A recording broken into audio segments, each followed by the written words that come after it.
HANGOUT with your hosts, Michael and Jacob.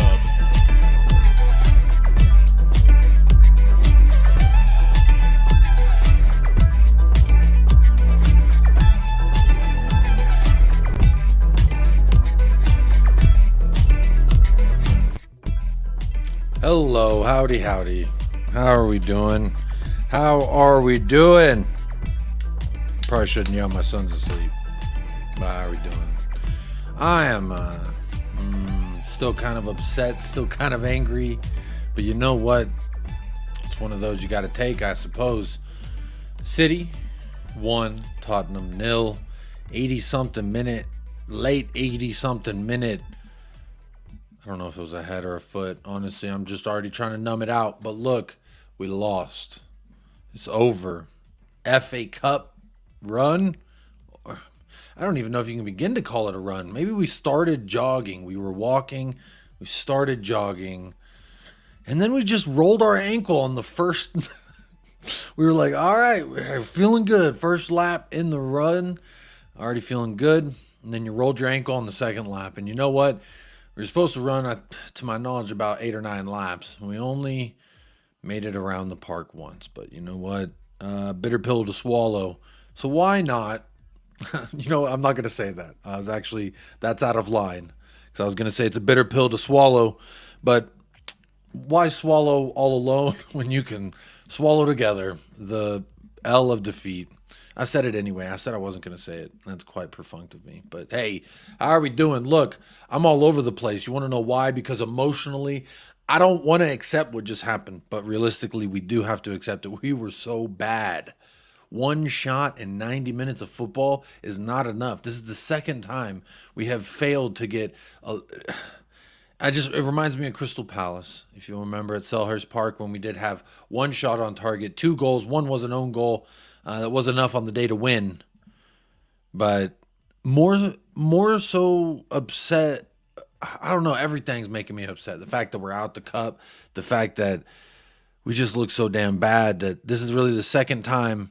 And it's second, third time that we've said, like, oh, this might be the worst I've ever seen us under Ange Postecoglou, at least going forward. Now, we're going to talk about it. There's obviously a slew of players to look at in this instance. But when in the first half, your most creative player is Pierre-Emile Højbjerg, and in the second half, your most error-prone player is Pierre-Emile Højbjerg, you're really having problems on both halves there. So throughout the program of this show, I'm going to have the YouTube chat members, the YouTube family members, I should say, into the show. So if you are a member, Ash P went and grabbed hers. And then you go to the community section of the home of the YouTube page. Go to the United Spurs of America YouTube page. Go to the community section. And there's a link there. And I'll actually post it after I bring on these guests, my first 2 guests. They're more like family when I say guests. But let's call them guests for the sake of semantics. And I'll put the link again in the community section for the members, and that it'll only be visible to members. Ooh, VIP exclusive. I do want to try and do something special for the members. So the bare minimum I could do is at least once a month doing a members hangout. And I was going to do like a members phone in, but I thought it was I don't feel important enough to be like, have a one-on-one chat with Jacob after the match. Nah, it seems kind of Dr. Evil. That's why I think I did that hand gesture, but it makes me think of Austin Powers villain Dr. Evil. And I'm not that kind of guy.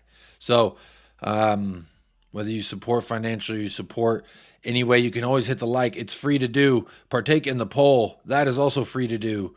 But I'm not going to keep going on anymore. Look, I'm just going to say thank you all for being here.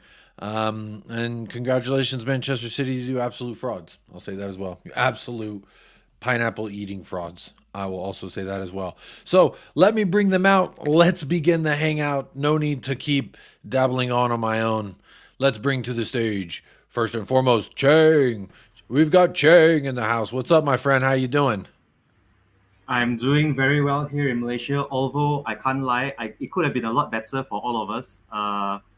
The FA Cup loss notwithstanding, I'm not going to let that ruin my weekend because I am absolutely looking forward to spending time with my daughters, being away from them the whole weekday. And we still have another league game to come in midweek on the last day of January.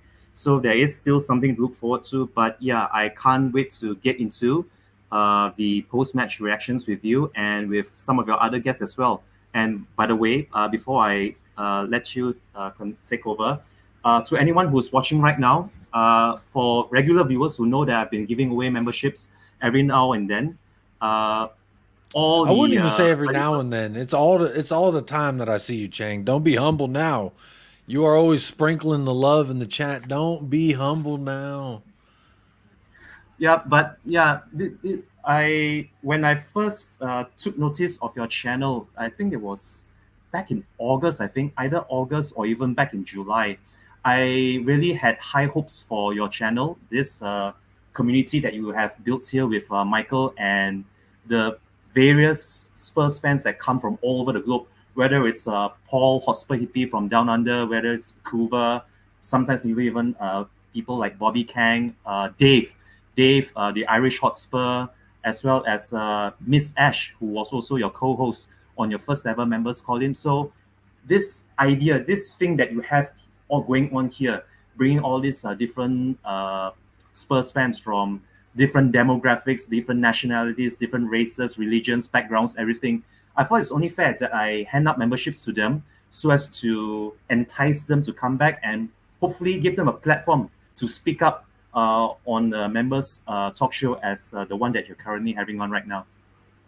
Well, speaking of members, and again, I say this when I say member, I preface it by saying YouTube, but it's more like family member here, part of the Spurs family, United Spurs of America, United World of America, we should say.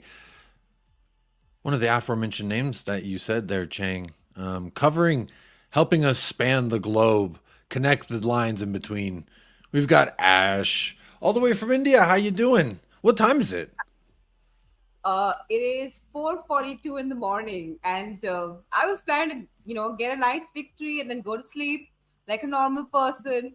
But instead, I'm here to have a group cry. It'll be great. We'll all commiserate together and curse out all the players we can, get it out of our system, so that we can move forward to the league. Well, hey, you said group cry. I like to think of it as this ain't the first time I've held a show after a disgusting loss, and we all have to come together as one and try and, let's, first of all, process. We're still in the moment. I think we're allowed to be angry, sad, disappointed, all the things, right? That people be like, oh, settle down. You shouldn't think this or say that. But I'm going to say this. One shot. I almost said no shots because it really felt like 0 shots on target, 0 shots throughout I don't really remember us saying, wow, Ortega really saved City there. I don't remember that once. Chang, I'll start with you. Tell me right now, when that full-time whistle is blown, where are you at mentally? Don't hold back now. Don't say, oh, I'm trying to be positive and think. I'm talking about in that moment. He blow the whistle 3 times. Where are you at? Not gonna lie, I'm not going to go and try and pepper this up or even sugarcoat it.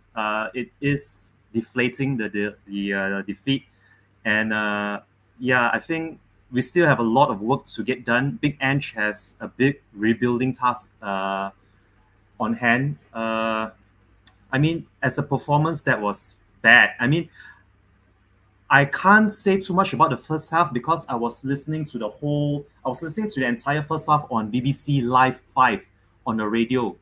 It was only 4 a.m. here in Malaysia when the first half kicked off, and I was too groggy and just too tired to even turn on the telly. But from what I picked up on the first half, it was as close as you could get to watching paint dry from a Spurs performance at home this season under Big Ange. And I really was hoping paint drying.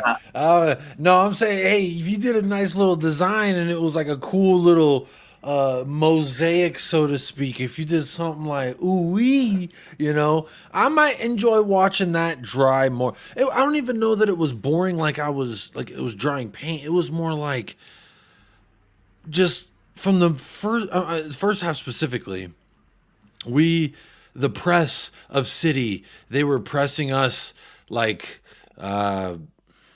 much like you. I'm running out of. I was gonna try and think of some kind of analogy. You and were then I swarming said all it, over us. and Let's put it this way. I said it. I said it in my head, and I was like, "No, I better not say that. I've already started off this show with a howler, so maybe I'm gonna settle down. And while I settle down, we're gonna bring up. All right, I'm settling down, but we're bringing up the show because we got another guest that wants to hang out. We've got Jose from Talking Ball and El Tel Cocarel. How are you doing, Jose? What's cracking? This is suddenly looking a lot like a talk and ball takeover of United Spurs of America now. Yeah, hey, the family stretch, the tentacles of an octopus can never be measured, they say. I mean, they can, but I'll say they don't. What's up, Jose? You're shaking your head. I've had better days. That was tough. Yeah. Look, at the end of the day, there's no crying over spilt milk. We lost. We didn't create enough. We lost the game. But I don't want to hate on people, but there's one player that I do not want to see ever again in a Tottenham shirt. Simple. And there's one player I think that needs to be rested and given some time to build up his confidence, because he looks like he's playing like a rabbit in the headlights, and he did again tonight. So, but yeah, it's one of those. City were there for the taking, Jacob, because Haaland didn't play. You know, when I said Monday, Haaland's not playing, and you told me he's in Abu Dhabi and he's warm weather training, and he's playing. Don't come here, rub my nose in it, Jose. I was wrong. You were right. I admit. I always say I am humble enough to admit when I was wrong. I got that spot. I was honestly, I don't know. I wasn't say operating in the sense of like, I mean, I just saw pictures of the man getting airborne, putting headers on ball, and pictures of him training with the first team, and I said, yeah, he's gonna play in some form. That's why I tried to at least loosely say he's gonna play, maybe not start, but he's gonna play, and he didn't either. So I was wrong on both of those fronts, technically, Jose. So you are right. There's a website. There's a website that I use because I play fantasy football. So there's a website that I use on injuries, and it said clearly that he was not going to play in the FA Cup. They said that he wasn't fit to play in the FA Cup game, and they said this weeks ago. It wasn't even that he just came back now. They said it weeks ago. So they said that the first opportunity that he'll have to play or get minutes would be the league game next week. And that's why I said he's not playing. And I said that Monday he's not going to play. But anyway, how is everybody else? How are you, Jacob? I heard you started the show. Yeah. Sorry, I have my ADHD acted up. Who are we talking about? Who wasn't playing? Sorry. Oh, you want me to say who I think from my comments from earlier? Or No. You said were you talk? I thought you were talking about Madison. No, Haaland. Oh, Haaland. Oh, Haaland. Yeah, because I did a show, Ash, a couple days ago where I was saying that I think Erling Haaland's gonna play. I saw photos of him with everybody, and it was a big hoorah. The man was airborne. Bro, he was hitting the Jordan post, so I was like, he's going to play. But look, they didn't even need him to be better than us on the day. And honestly, again, from the first kick, I really thought that we were under a lot of pressure, and we weren't dealing with it well. We couldn't string together 2-3 passes. It's just not good enough. This is, again, worrying me in the sense that this is not the first time we've looked toothless in attack versus a team that really want to come at us. And honestly, I don't like matches in which we do not possess majority of the ball, and I do not like matches where we don't get fucking shots on goal. At the end of the day, shots on target is what you need to win a game. And it says we have one. It says we have one shot, but I don't know when. I couldn't tell you when the fuck it was. I don't remember. I don't remember at any moment being like, we really gave it a go there. We really challenged Ortega, the fucking off-brand cheese. People buy Velveeta. No one buy Ortega cheese here in the States. I know all three of y'all ain't from USA, but anyone in the USA knows what I'm talking about. Ortega cheese is fucking cardboard cheese. No one but we didn't even challenge him. We didn't even give him something to think about. I think once he had to make a decision out the whole, but it wasn't even a shot. It was like, just, do you come out or do you parry or not good. Not good enough on all fronts, in my opinion. Again, ending a year trophyless. Now, unless something immaculate happens, like that I don't see happening, unless something immaculate happens, we are going another year without a trophy. Now, I do caveat this feeling by saying, look, this was the first year. Did I realistically, in my realistic brain, logically think that we would go out there and win a trophy in Ainge's first year? No. What would, I mean, it would have to be something immaculate, like now, especially immaculate. But going out at the FA Cup in the first round, now going out at the second part of we beat Burnley. That's all we had to do. And then we play City. This was our second try in the FA Cup. To me, not good enough all around. I thought passing-wise, my man Cuti Romero, very woeful passing. Højbjerg was our most creative guy in the first half. Now, I know, Jose, so I do want to ask you about Højbjerg a little bit because, yes, in the second half, there was two giveaways in like 90 seconds that if Kevin De Bruyne, wowzers. Must have been the Jack Grealish hair. That's all I can say. It must have been a little bit of those long, luscious locks got in his eye and it fucked his vision. I don't know. But we got very lucky there. But in the first half, the only creative passer we fucking had, apparently, was Pierre-Emile Højbjerg. Everyone else wanted to just either turn it over or get... I'm trying to understand. Was it their press? Was it that plus just how poor we are on the ball? Like Kulusevski getting bodied by everybody. I thought he was when I argue for Kulusevski, and I try really hard, sometimes a lot of shit. Sometimes he's okay, and he dunks on Nathan Ake, and I get to play a stupid fucking clip, LeBron James. You know what I mean? That sometimes happens, but that's starting to be more and more fleeting at every opportunity. And to me, again, just not good enough. Not good enough defensively, not good enough on the ball, not good enough in the midfield. Again, when your most creative player is Pierre-Emile Højbjerg, you have a problem. In the second half, when that said creative player, Timo Werner.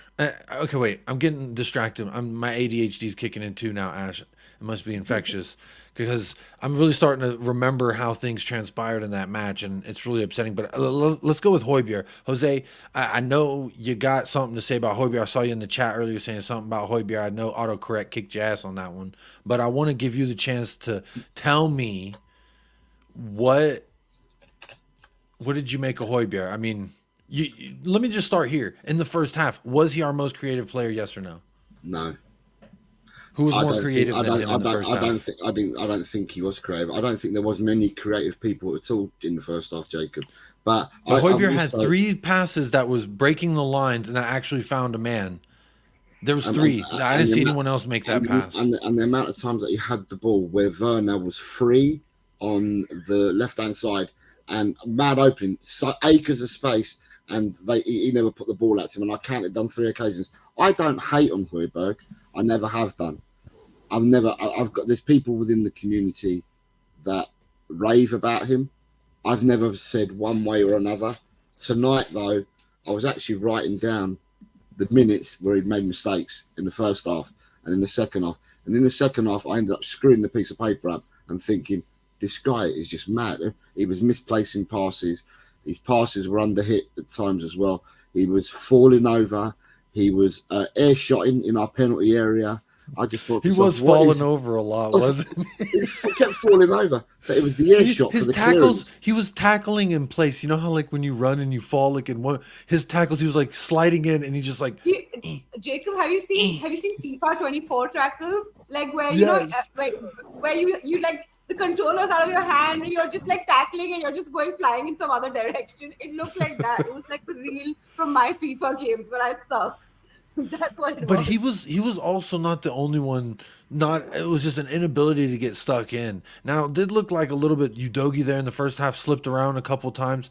But outside of that, I thought defensively there were some bright spots.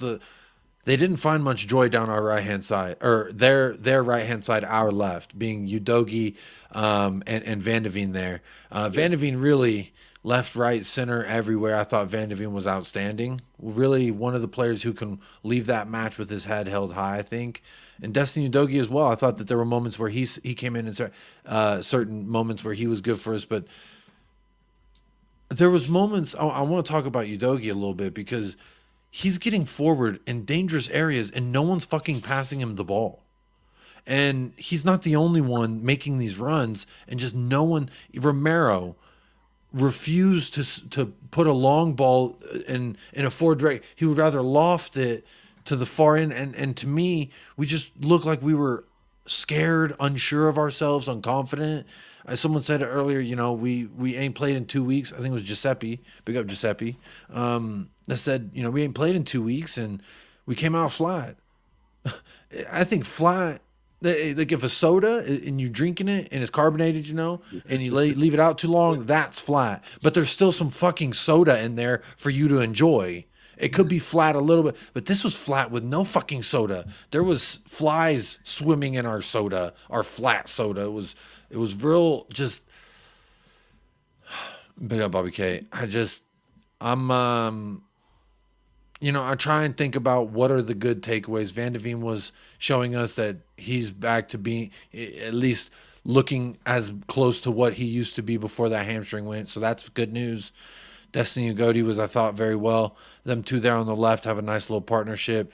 Outside of that, Skip had a nice like turn on the ball when he came on. That was nice.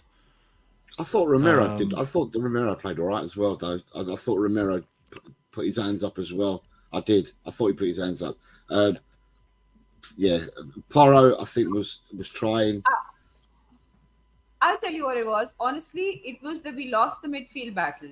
We did not like. I do not know what the number of recoveries was that we did, but I don't think it was a lot. And if you're playing City and you're not recovering the ball, that means that City has all the possession and all of the attack. And you know the number of times I saw Kulu not passing the ball to Timo Werner.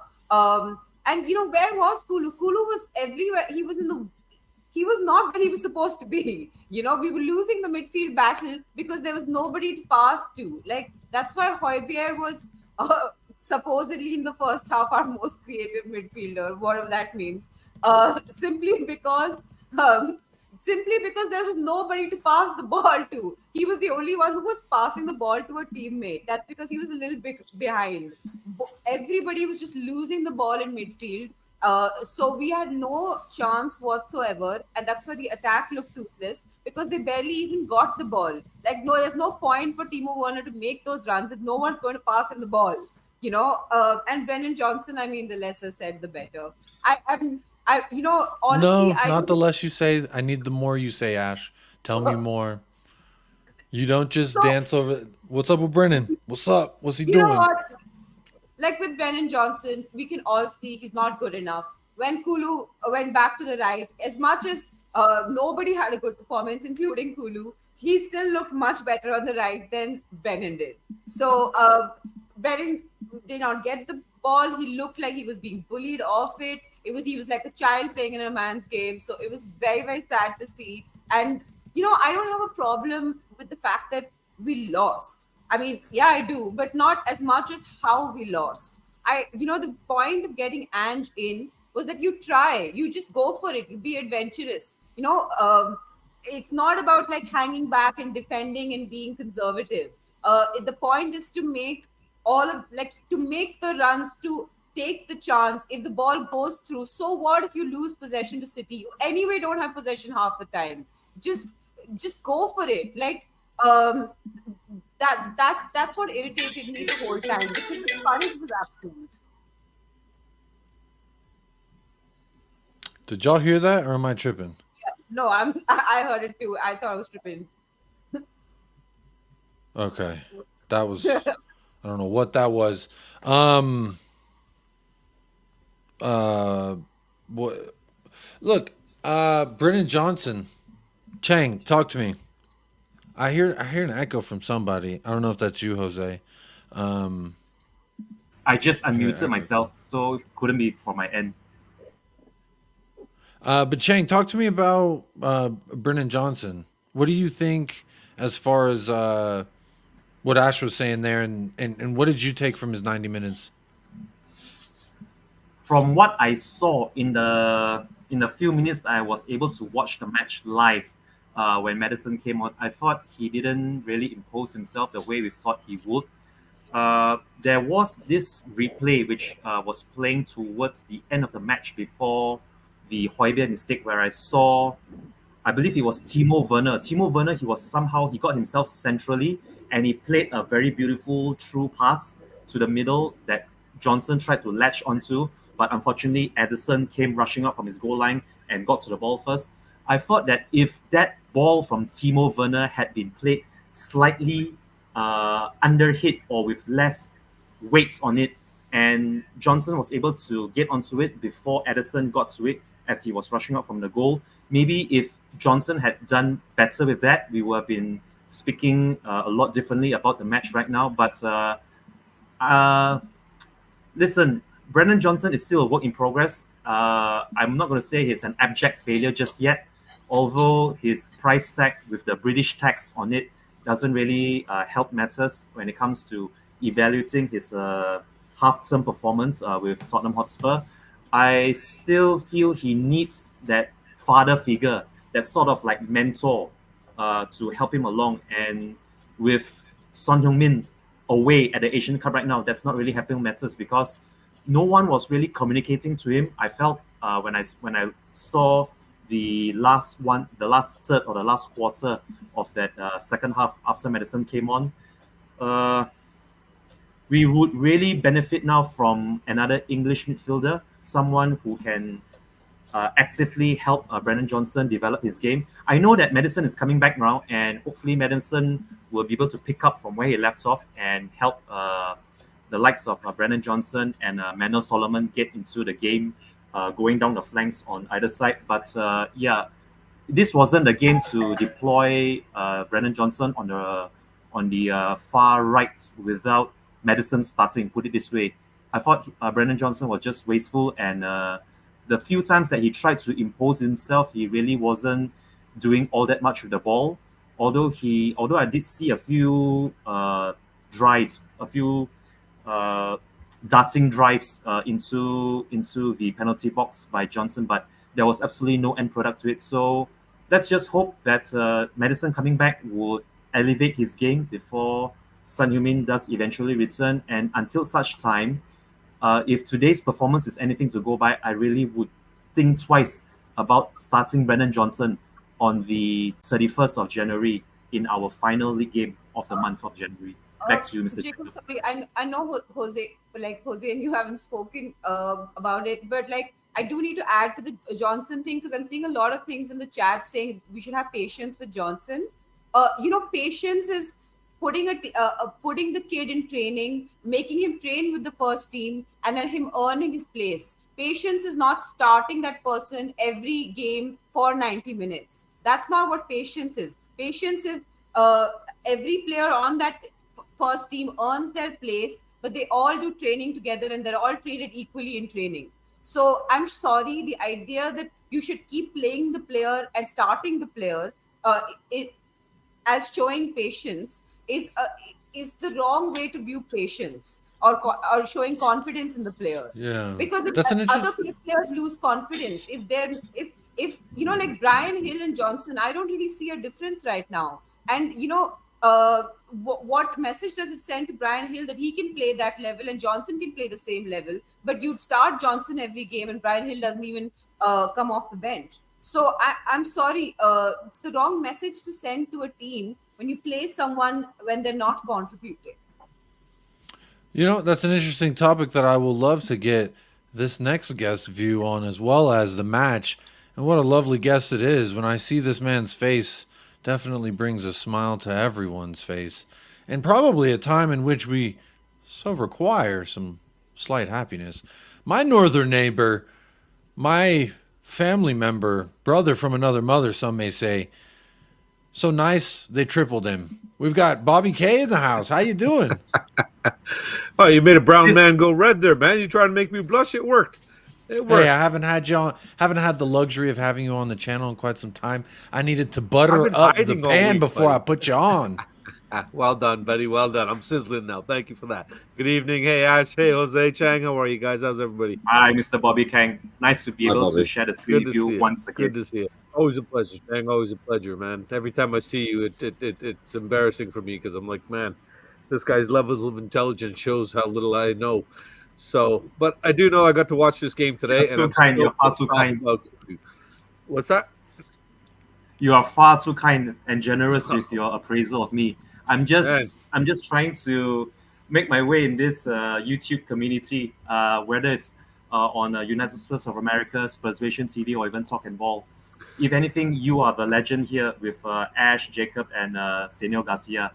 Nah, don't do that, buddy. We're all at the same level, man. Everybody's just here to offer their opinion, and people like it, they don't like it. We just try to say how we feel and hopefully make each other feel a little bit better, especially after a day like today. You know, we Who's feeling good? You know who's feeling good, Bobby? These fucking Arsenal fans. All right, I have more Arsenal fans texting my phone today than they do when they win 2-8, and I don't know what that's all about. Who did they go out to? The first round that they played in, it was versus Liverpool. So, Yeah. you know, you were gone when? I mean, I'm surprised you're technically, even watching this competition. technically But last thank year you when for they had their supporting us and successful watching the year, game. when they had their most successful year in recent history, they won just as many trophies as us. So isn't that quite nice? And I always love Joe Leone. He's always here. Normally puts like the hours, minutes, and seconds from our last trophy, which I find He's like my I cousin. quite adore. I quite adore it, honestly, because if who else could keep up with it? If I don't even have to fucking go to Google. I got Joe Leone here. You know what, That's a Joe lot of work, Leone? man. He's hitting a like. I know that because he loves the fact he wants me to celebrate Destiny Udogie signing. And yes, I do celebrate that. He was immaculate. I thought he was one of the best. Him and Van de Veen were our best two players out there today. So I am happy to have him on. But look, at the end of the day, when you walk away at the end of this season with just as much as we got, talk to me nicely every single time, Joe Leone. But look, Bobby, 1-0, 80-something minute. Nathan Ake decides that he's like, oh, no, Kulusevski, I remember you dunked on me for the equalizer last time that we met at my own ground. He remembered that, and I think he remembered me talking shit, too, because who else but Nathan fucking Ake to go on and score the eventual game winner. But, Bobby, what did you make of that performance, full 90? What was your emotions at the full 90? You know what? Honestly, as crazy as this is going to sound, I wasn't even too mad about it. I was upset more that, okay, we're out of this competition now. We've got the league and league only to focus on in a rebuild year that's almost perfect.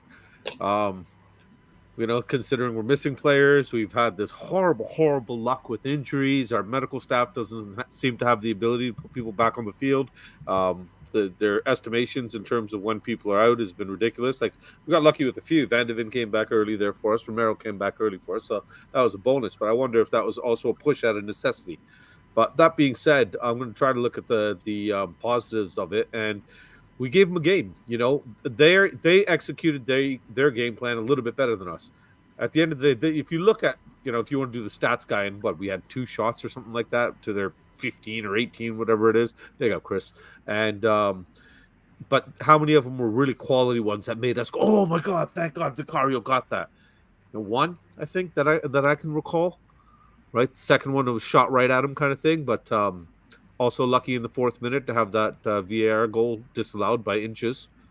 That was a bit of luck on our side as well. So I think when you look at the way the game was won, a calamity goal basically with players bouncing around in the box, the ball is loose and it's out somewhere. And the only big mistake I think we made is not putting somebody in between Diaz and Vicario, because he was doing that shit all game.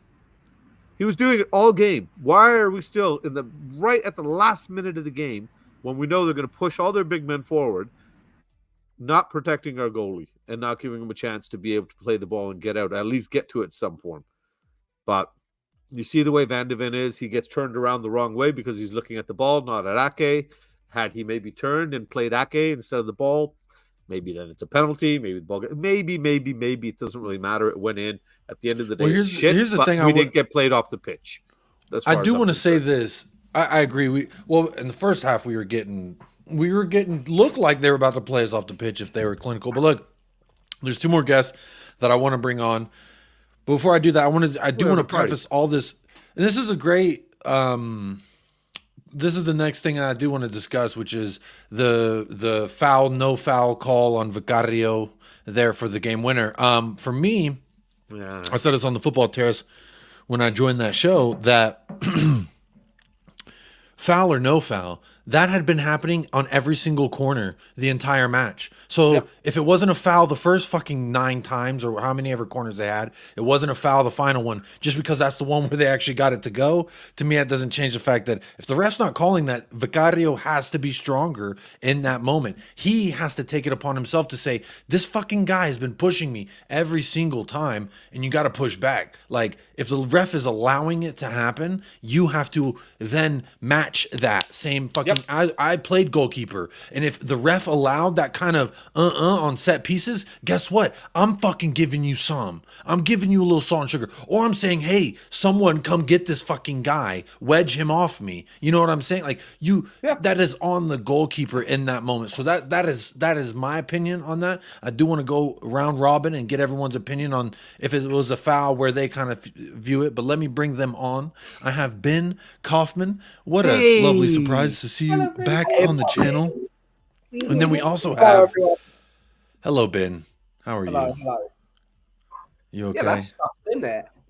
Yeah, that fucking sucked. But what doesn't suck is we have another guest to bring to the party, the members hangout. And what a member indeed. We've got Colin from Talking Ball as well. Look at this. Look at this.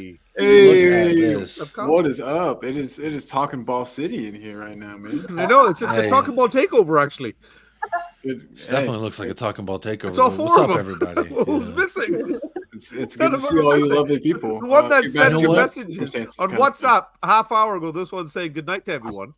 And here she is. Question. Actually, I'm going to save this, Patty. That's a great question that you put in the chat. I started, and I'm going to ask you in a second, but I do want to go round robin real quick on the Vicario thing.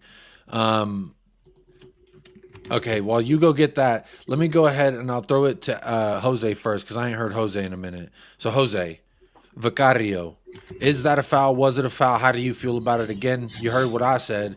You got to be stronger in that moment as a goalkeeper. Go and get tough in the box. That's on you. Where are you at with it? The goal, in my eyes, stands. It wasn't a foul. However, he had been fouled by Ruben Diaz prior in other corners. They had 14 corners, and 13 of those corners he had been fouled quite clearly. It was being pushed about by Ruben Diaz.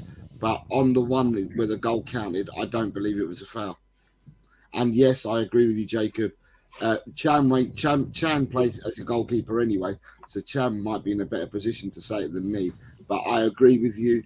He should have been stronger. If the player's leaning on you, if he's bouncing into you, you just get your arms and you do the same thing back and throw him out of the way before the ball is kicked in for the corner. If you do it when the ball's in the air, it's been crossed in, and you push a player, or the goalkeeper pushes the player, it'll give away a penalty. So at the end of the day, he could have done some pushing back. He should have been stronger. But I don't think it was a foul for the goal.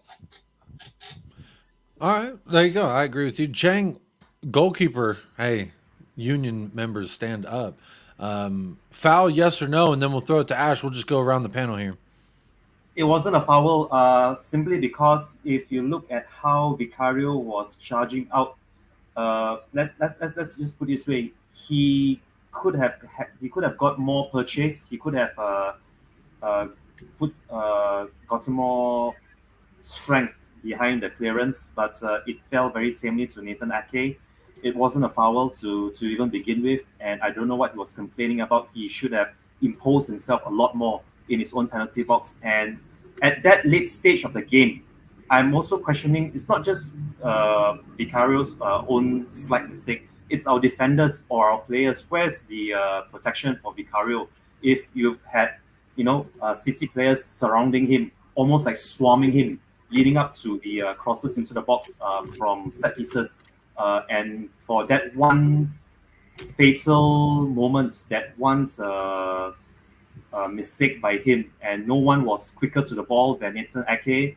Balls on the back of the net, and now here we are, ruining another missed opportunity for silverware in what was heavily touted as our best possible chance at silverware. But hey, it is what it is. We have to move on. Well, it was our last realistic chance at silverware. So I agree with you in that sense. But look, we'll keep moving along. Ash, talk to me. Is that a foul? The chat looks split, surprisingly more split than I thought we would be. To me, it's very obvious. Bro, put a little football move, a little basketball under the rim type move. But what do you think, Ash? I don't think it's a foul, but I think the chat is split because of VAR. Because there was that Liverpool game, I forgot against whom, where that foul was given. So like there have been cases where a similar sort of thing has been given. So it's the inconsistency of VAR that creates these sort of discussions. But personally, I don't think it's a foul. And honestly, I don't care either way, because the truth is that if we had spent 30 more minutes of extra time on that pitch, we still wouldn't have scored a goal. So, honestly speaking, in some ways, it was a little bit like putting us out of our misery. I mean, I do have to say, I would have liked the replay, but and I would have taken a chance on a replay if we had stuck it out for 90 minutes. But honestly speaking, the better team won today. So, and I don't want to dig out the defense. I don't want to dig out Vicario for not being strong enough or for conceding that corner in the first place. Because when you put so much pressure on the defense, eventually something's got to give. And they held out for as long as they possibly could. I think that if we had taken the pressure away from them, if our midfield had taken the pressure away from them, if we had passed forward, our hold-up play, there was Richarlison. I'm one of the people who's now been praising Richarlison. And I do have to say there was this one point which he was holding up the ball and he was very easily taken off of it. So we created a lot of problems for our defense. So I would not want to dig anyone in our defense out. Not today. Fair enough. Big up to RX Beats sending the first super chat of the night in. Big up RX, appreciate that. Says, told everyone Johnson was shit from day one. No sympathy from me. Today showed another terrible display. Get him out. Bring in a new right winger before the window ends. Bobby, you were next in line, so I'll throw this to you first. Do we need a new right winger before this window ends? And if so, is that a failure on our scouting department and on Postecoglou for saying that, hey, that's my number one target when he's not working? Where you kind of stand with Johnson? The kid's 21. He's been here 4 months. Calm down. We're in a rebuild. We're I think people are forgetting what happened at the beginning of the season. We're completely in shambles. There's a dark cloud over the club. We as fans utterly hate our club, our manager, if we had a manager at that point for some. We're arguing with each other consistently. There was a horrendous vibe through the entire club. The way the team was playing, the morale of everything was just disgusting. Just to be refreshed out of that, for me, is something to be positive and look forward towards. This, we are clearly far, far away from what we want as Spurs fans and what we feel we deserve. And that's why I can still understand why we have a lot of fans that are leave you out, screw this. I don't care if they've got one transfer window white finally after all these years. They should have started doing this properly years ago. We'd have trophies, we'd be winning, blah, blah, blah. Doesn't matter. We're talking about the past. No point crying over spilt milk. We're here. We're going towards the future. If this man says this is the guy I want, he's done this in the past. And when you look at the players that he's done it with, we have one guy I'm just going to point out, CCV, Cameron Carter-Vickers. We wrote him off. How many loans did we send him out for? 7? 8? Hurricane style, yeah. We finally ends up a Celtic because Ange wants him there, and he does well there in the system that he wants him to flourish in after a little bit of time. And then we're thinking about buying the kid back. that's how good he made him look for a little while. That's we don't know what this guy's capable of yet. He's just a kid. I know we're a little bit more under pressure to analyze and want results from our players, only because we've seen and so many come in and not achieve anything. And I think on the unfair side is we see Udogie come in, we see Van de Ven, the God center back himself, come in now, and we see these young guys come in and they just look immortal out there. They look fantastic. They are our future. Vicario's come in, look how fantastic he looks. So I think if you're trying to match the standard level and you say, look at the way these guys have hit the ground running versus Johnson, it's not the same. So we can't expect the same things out of every player. I still have hope for the kid. Is it time to get rid of him? No. Do we need to bring another winger in right now since we brought Werner in? I don't think it's going to really happen at all. I'd love for them to get that center back cover that Ange still wants, just to be safe. But even that, now that we're out of the FA Cup, do we really see that happening? We got players coming back soon, coming back from injuries, coming back from the AFCON and the Asia Cup. I think I don't think anything else is going to happen this window. I really don't. I think they've done enough for this window, and we still got this summer is going to be a true tell of what this club is going to do for Ange. That's I'm looking forward to seeing this summer.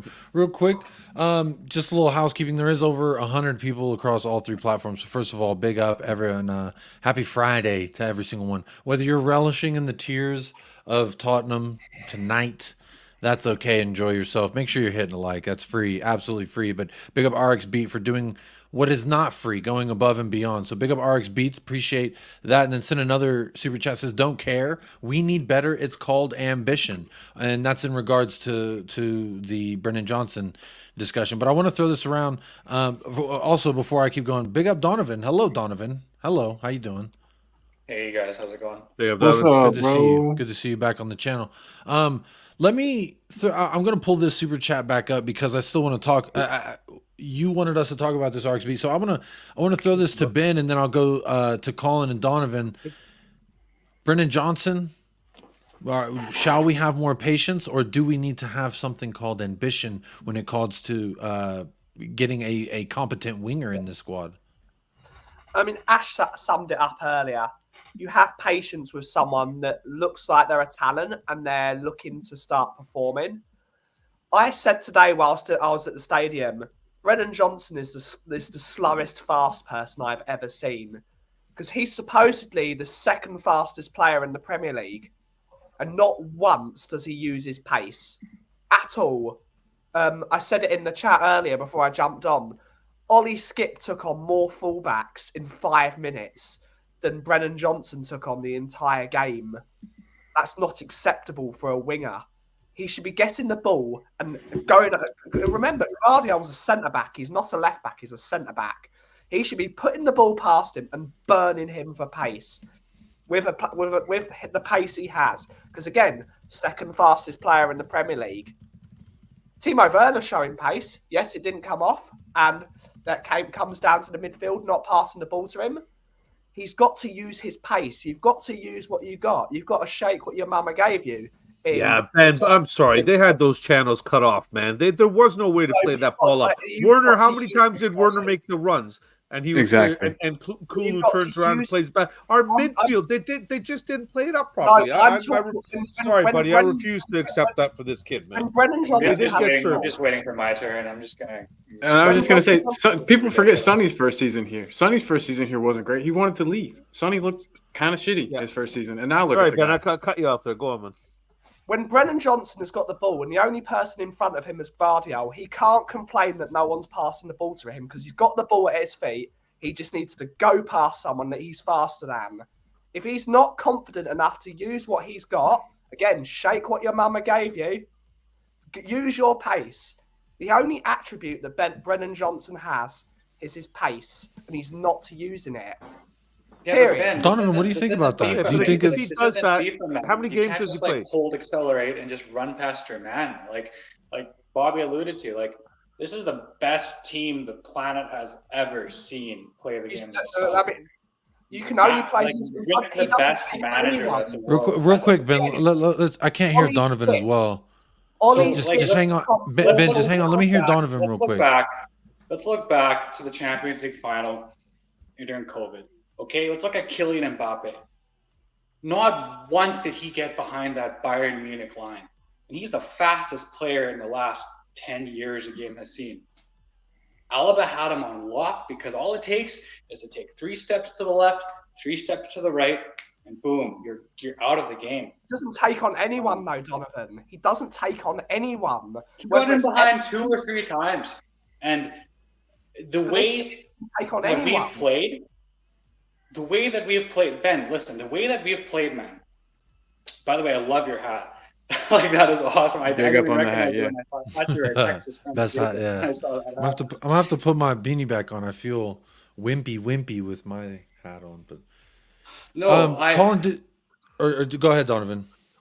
I understand that Brendan Johnson comes with a huge price on him, and he didn't ask to be bought for 50, 60 million pounds. But that's the going rate for a homegrown winger nowadays. Yep. It's ridiculous. It's inflation. Yep. It's nobody's problem.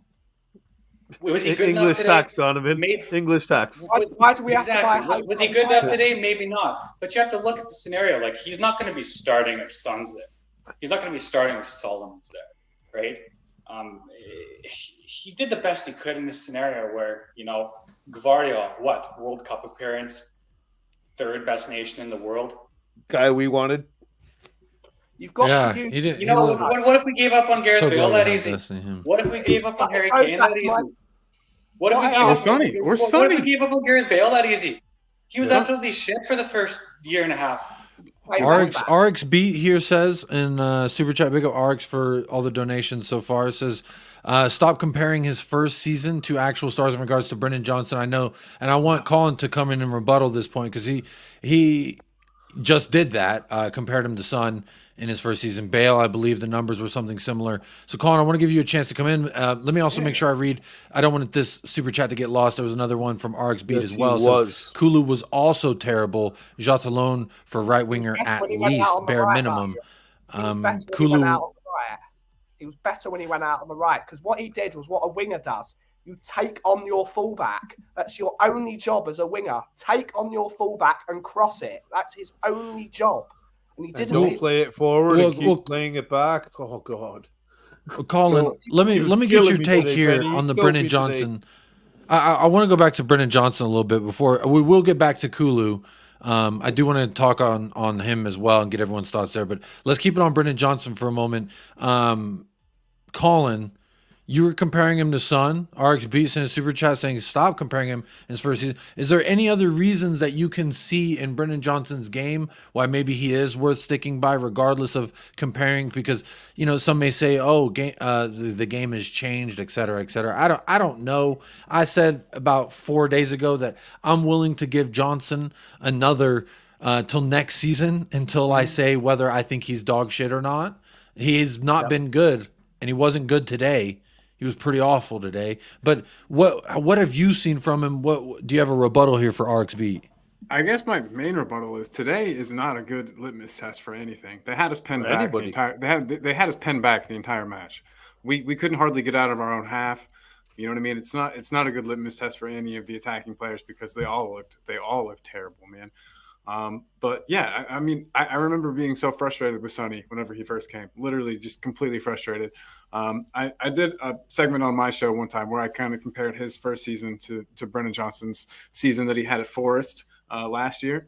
And the numbers were very similar. I think you give this kid a chance, you give him some time, build up his confidence a bit. I think he has the tools. Clearly you can train somebody in.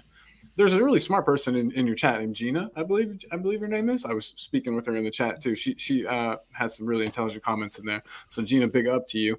But yeah, Brendan Johnson has the tools. He just needs to put in the extra work, like Sonny always did, to make sure that he gets to that level. But you can't teach the tools. He's got the tools. The mental part of the game can be taught. I think that's where he needs to improve a bit.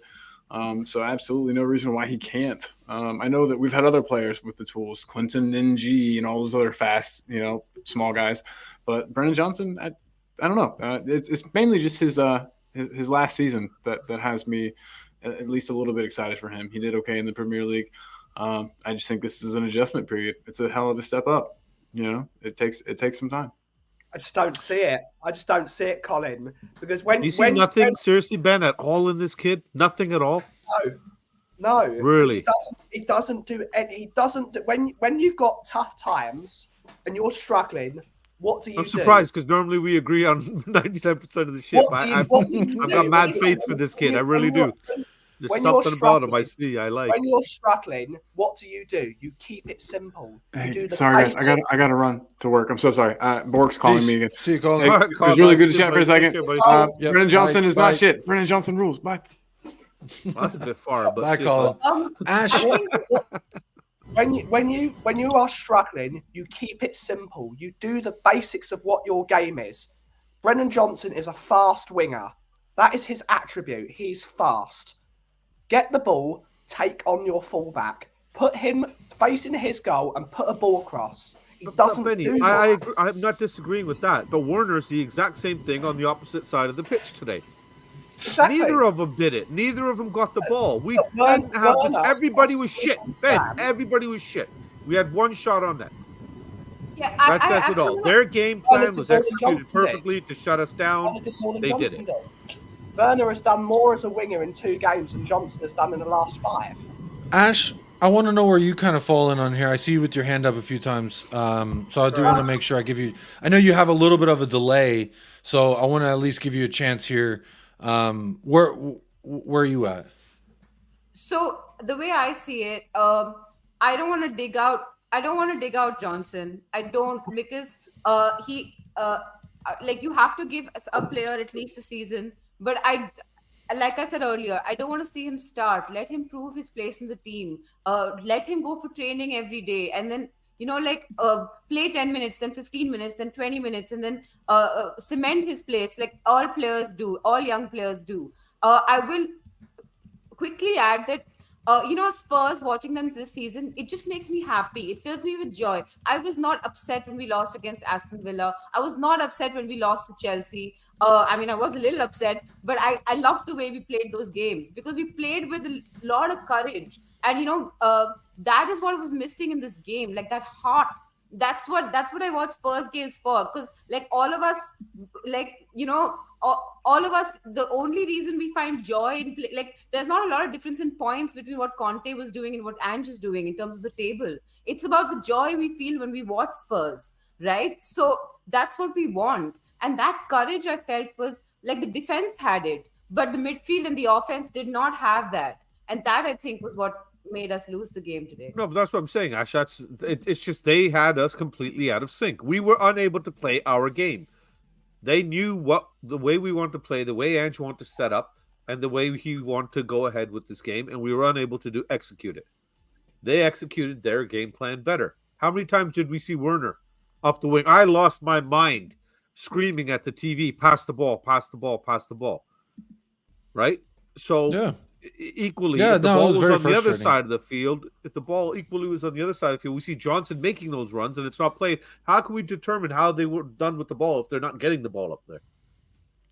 That's why to call for Johnson's head right now. That's I see both sides of the argument. Have this conversation, but not right now, not this early.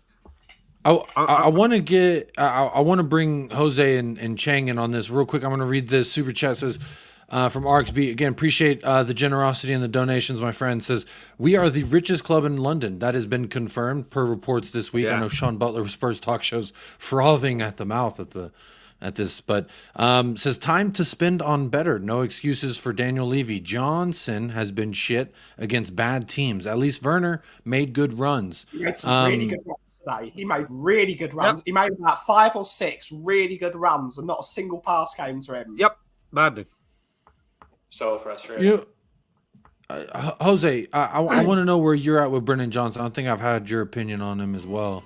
I think that with players returning from injury and with Ange having more players to pick from, I think Brennan Johnson could do with more coaching and more being on the sidelines, i.e.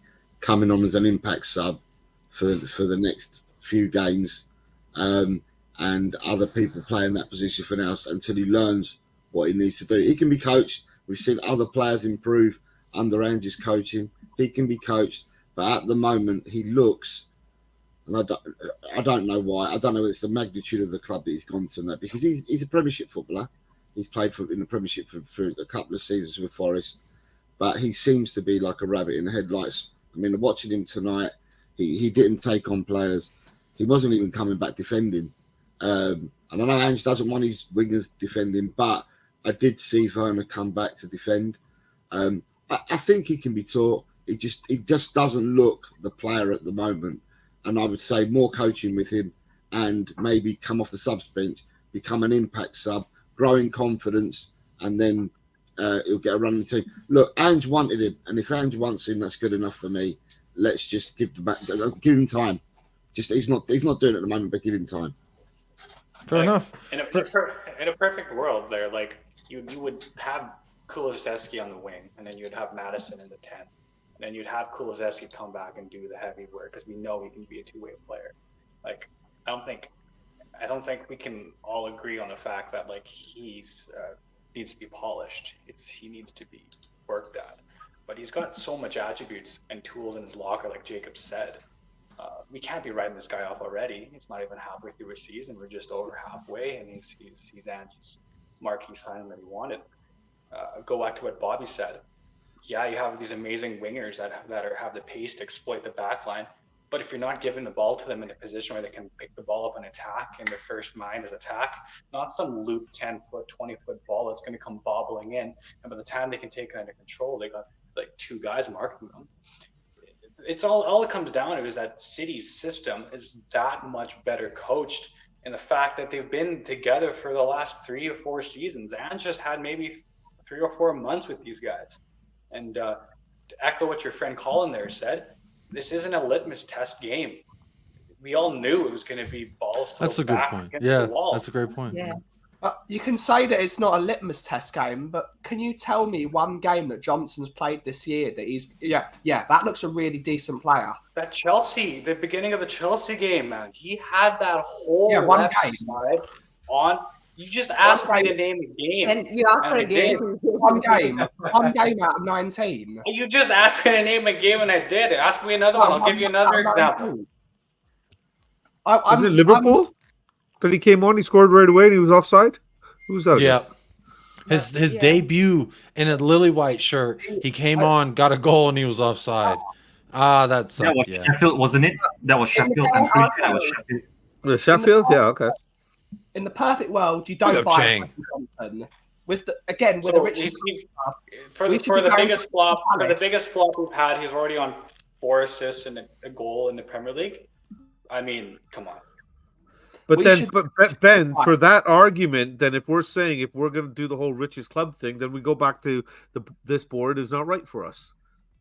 Even though they've got Ange, even though they've backed him to a certain extent, if we're sitting here saying we're happy with Ange not wanting £100 million players, and we're okay with him spending 30 or 40 million pound on project players, then we've got to have hope that the project players that he picks are the right project. That's all we can do. And there's no way in hell that we can sit here and judge that project accomplished or not in 4 or 5 months.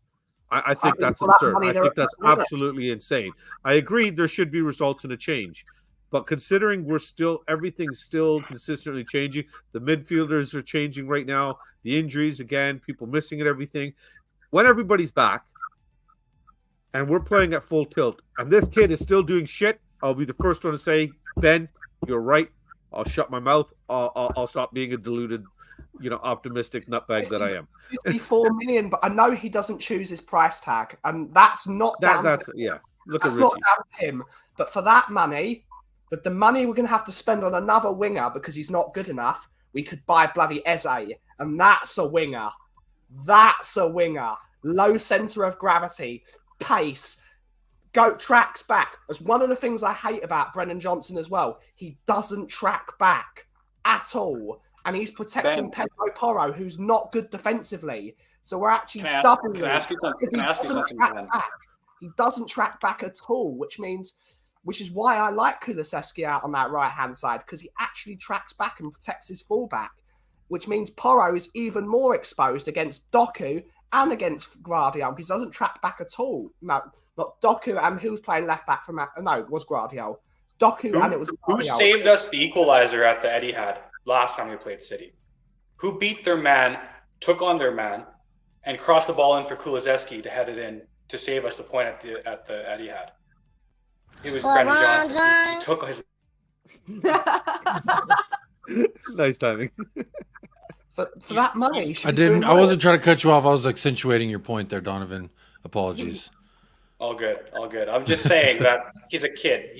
One day he's the prospect of the world, and the next day he's going to be a kid. He's an idiot. Donovan, I want to touch on that point as well because, like I said a few days ago on this channel, that he has done enough at this point to warrant another 6 months of probation. Right? To me, right? I think when he's had a preseason with Ange Postecoglou, the beginning of if he's not feet on the ground working by match day 1 of next year, then he's got to go. He's got to go because at that point he's had almost 12 months. Let's remember he came in right before the window closed. He played 3 matches, I think, with Nottingham Forest, playing a completely different style. So I do sympathize in the fact not of the step up from Nottingham Forest to Tottenham. That's irrelevant. You have to be a professional no matter what your fucking age is, in my opinion. But to his defense, you're playing the same. But to his defense, regardless, it's a different system, and he's being required to do different things. So playing the same teams is irrespective of the point. When he was a right striker for Nottingham Forest, and for Wales, he plays a central striker, sometimes a right striker as well. So what he's being asked to do, is not what he's been asked to do in the Premier League thus far. So I sympathize. I don't excuse. So him not being good enough today is not an excuse. But in regards to his overall tenure at Tottenham, in my opinion, he got to at least have. And I liked Ash's point that she made maybe 30 minutes ago, was when we talk about patience with Brendan Johnson, it's not let's keep starting him and hoping eventually that a fucking fire ignites. It's let's have patience. For me, this is how I interpret it. Like, let's have patience in the sense of his career here. Let's at least let him have 1 preseason under Postecoglou before I say he's done. That's my opinion. Everyone's allowed to write off a player whenever they so feel. I've been wrong about talent ID. I've been correct about talent ID. But regardless, with Brendan Johnson, I think he's been asked to carry a lot of our offensive weight, especially now that Heung-min Son is not there as well to share that burden. But it is worrying in a sense. I'm worried about our whole front, not just Brendan Johnson, because every match that he's been awful, he's not the only one in the attack that is awful. He's not the only one that's letting me down and disappointing me. Let's not forget versus Manchester United. I know he just got here, but Timo Werner was very much disappointing me as well. We were lacking things. We are lacking that connection, that Madison connecting the fucking back to the front when we do have the ball. And today was one of those examples where we're not going to have our way and we have to do what we can. And in the second half, we looked better, but we didn't challenge the goalkeeper, and that comes down to efficiency in the final third, in my opinion. But go ahead, Bobby. No. When you finish, I'll go. Go on. No, I was just going to go to this super chat here from RX Beats. Appreciate all the support on the channel. Right back, and Poro says we need to put Emerson or Dragusin. Push into that, Love to see it. I would have loved to have seen that today. Push Poro up because he was great up there. A little disappointed you didn't get to see any Dragusin. No, I want to see him at right back, man. Just have him come in. I think, and correct me if I'm wrong here, Ben, and anybody else that is really upset with the whole Johnson thing. I think the frustration comes down to simply for 50 million, we could have bought a player that was proven, not one that we have to hope is going to be good. I think that's where fans were sitting here frustrated, that we're fed up of having hope for players. We want players that know how to play now. We want players that are going to come in and make a difference now. We want players that are going to impact the starting 11. Jacob's splitting me and Bobby apart because I've got a question. When does a player? I love you, man. When does a player? Because one of the things you've all been saying is, let's not hurt this kid. The kid. When does a kid stop being a kid and not being a man? I call Harry Kane a kid, to be fair. Still, I call you a kid. Last year, we signed Dejan Kulusevski for £30 million from Juventus. He came to the Premier League and he lit it up a storm. Younger than him. He was in the championship before. Brandon culture. Johnson came from the championship. There's levels to Oh, it. I'm not defending him. I'm just saying there's levels to it. He came from the Premier League. He's a proven international. Better league than Sweden Serie A. is bigger than Wales. But if I could touch on what you said there, Jacob, yeah, of course, the front line's not clicking, but it's all about context, who you play. Like there's some games where you're going to need fast wingers, and there's some games you're going to need the big, bulky Kulusevski on the wing holding the ball up. And Ange hasn't had that luxury to be able to have all the aces up the sleeve and pick the right deck because he's been forced on with injuries. He's been forced on with the AFCON. And I'm not blaming Ange here. I'm not blaming the circumstance or making an excuse. I'm just pointing out the fact that everybody else can have the excuse of, hey, we have a million injuries or we have this or that. But it seems like this resilience aspect of our club is almost a double-edged sword where it's like, yeah, we're going to get through all this. We're going to go through heads or tails. But when it comes to it, and when it finally blows up in your face, you're not allowed to point out the obvious. Big up Patty Hartnett for the super chat. Says Bobby is a dope up the Spurs. Big up Patty Hartnett. Bobby is my Limerick. I got the Limerick Spurs right here, and that's because of him. Benji and Bobby sitting in a tree. Yeah, no kidding. No. It's me and Patty, obviously. See, that's that. Yeah, Limerick Spurs. I still got nothing but love for other people. You're just jealous, Ash, that Bobby didn't take you to Niagara Falls. You're jealous. It's okay, Ash. It's okay. It's okay to be jealous. Big up, Patty. Appreciate the super chat, my friend. That's what he spends €2 on. Fantastic.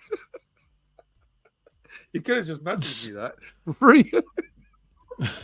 Big up, Patty. No, I think he wanted me to read it out. That's why I did it. We spent too much time talking about the forward line. We need to talk about the actual problem of the team today, and it's a terrible midfield. And I want to There's no link. There's no sync. Nothing. For a solid half an hour, I want every single person to big up the man, the myth, the legend, the lawnmower that is Pape Matar. Pape Matar. When he is not in that team, we're not a third as good as the team. Pape Matar is the truth. He is awesome. And remember, he cost how much did Pape Sarr cost? 17, 18, 19 million.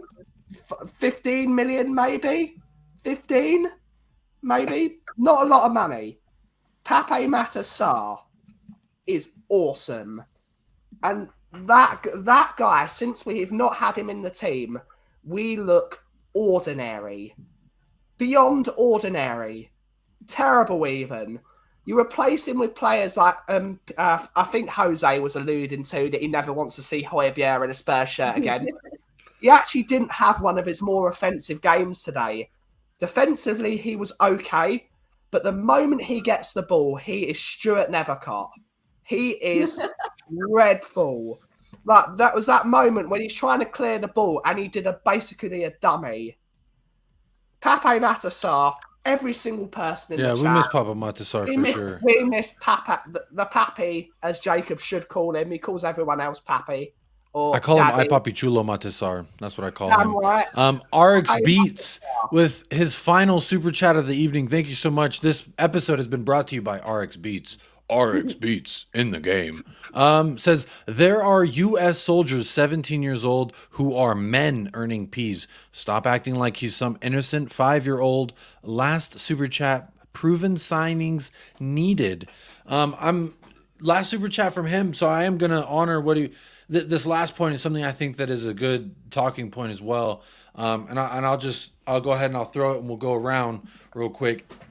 Ash, do we need a proven signing? What proven signings do we need? And obviously, RX Beats is of the mindset an upgrade on Brennan Johnson is one of those stellar signings that we need. What position for you do we need to bring in? Not a superstar, but I would say a household name, something that says, oh, wow, look at you now. I think that's what a lot of fans have been asking for. We are now the richest club in London. So should we be spending, and what position should we spend the big bucks on, in your opinion, Ash? So I don't necessarily think we need to spend the big bucks. Like, I don't think we need. So this is my problem, right? People think of marquee signings as signings that cost a lot of money. James Maddison is a marquee signing. He's played lots of years in the Premier League. He's got great fig numbers, but he didn't come to us that expensive. So you can make smart signings that are proven players that aren't necessarily like a Van Dyke or an Allison that cost 80, 90 million or 100 million or whatever it is. So that's not what it is.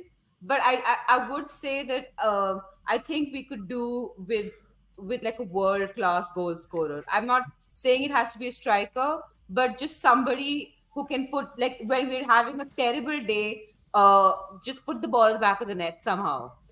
We need somebody who's like a proven goal scorer. I think that would be good for us. And we need to get rid of Højbjerg and Skip. I'm sorry, that just Skip I think was a little better than Højbjerg. Keep going. There's a longer list. You can keep adding names. No. Okay, I'll just say we have to get rid of Højbjerg and Skip and get a striker or like a forward that scores goals. Fair enough. Chang, I'm gonna stand up for Ollie Skip. I don't think Ollie Skip is that offensive recently. In the game, that's what I'm saying.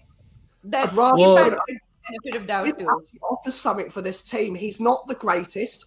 He is borderline a championship player, but he's tidy on the ball and he works his socks off and he gets about. Højbjerg does nothing. Nothing. Can't pass the ball 5 yards. Chang, what position for you? Do we need to bring in ASAP? What is it? Do we need a midfield Kylian Mbappe type signing? Or do you agree with Ash that we don't need to go spend the big bucks on somebody? We just need upgrades in certain positions. Where you fall, Chang? If we could get a midfielder in who is the equivalent of a 2-in-1 signing, a midfielder who can deputize for both Maddison and Højbjerg at the same time, if it comes to that, or at the very least, maybe another forward, a long-term forward, a marquee signing, somewhere along the lines of a Harry Kane replacement, to put it this way. Diogo Jota, what's the other Mexicans? That Mexican guy? Santiago Jimenez. That's the Jimenez, yep. It's either a forward or midfielder, the way I see it, because the defensive backline is pretty stacked right now. We really have Guchin, who's not even getting minutes at the moment. So if we do ship out Højbjerg and Lo Celso, which I think his time has come, as much as he tries to get into the team, as much as he wants to put in a shift, I think he's just not fit enough to last the distance if we are challenging on all fronts come next season. So a long-term replacement for both Lo Celso and Højbjerg. If we could roll both these players into one singular midfielder, that would be very welcome. But yeah, again, of all games today, the forward department, without Son, without Kane, without even the likes of let's say now Benzema or even what's the guy's name from Munich who's at Barcelona now? Lewandowski. Yes, that's the guy, Lewandowski. If you could get like a Lewandowski in, I would absolutely love it, because that's what we are lacking right now. Goals up front. So the problem is wages, Chang. People like Lewandowski want 400 grand a week. People like Vlahovic want 400 grand a week. You're not going to get these players. You're going to need to look at a Jared Bowen when he's at Bournemouth, when we should be signing a Jared Bowen when he's at Bournemouth instead of letting him go to West Ham. Players like Alex Scott's going to be a talent in the future. We should have bought in Alex Scott. Was cheap. Wanted to come to Tottenham. Tottenham boy, born and bred.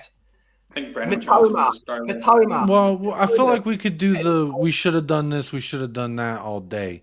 And before we keep going down that road, let me bring on a debutant of sorts. We've got Callum in the house. What's up, Callum? How you doing, my friend? Good to see you and welcome. Hey, evening. Nice to see you all. Yeah, I've been in the chat for a long time. First time seeing you face Callum to face. Roche? That's me. Hey, look at that. Now I have a face to a name. How beautiful.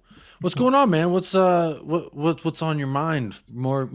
Obviously, the L's been tough to talk about, but you've been here in the chat, so and you joined, so I imagine there's something a point. Where are you at, my friend? I mean, I think like everyone else, I'm just a bit angry and frustrated with the result. You know, irritated by Johnson not doing much. Looks like Højbjerg is just checked out. Bentancur hasn't quite reached the level yet. So, like, I think in the game, the main issue was just getting the ball forwards from midfield to the forwards. I think Werner made some good runs. You know, Richie ran around, did his thing. He wasn't terrible. It was just the lack of depth on the bench, wasn't it? I mean, I'd have liked to have seen Johnson come off at half time and bring Maddison straight in. We might have had a bit more of a hope. But, yeah, overall, just a bit frustrated. I understand that. Sorry. I pulled up a comment from Patty. Okay. Sorry, giving some love there. That wasn't you, Callum. I was saying Patty. No, let me ask you, Callum.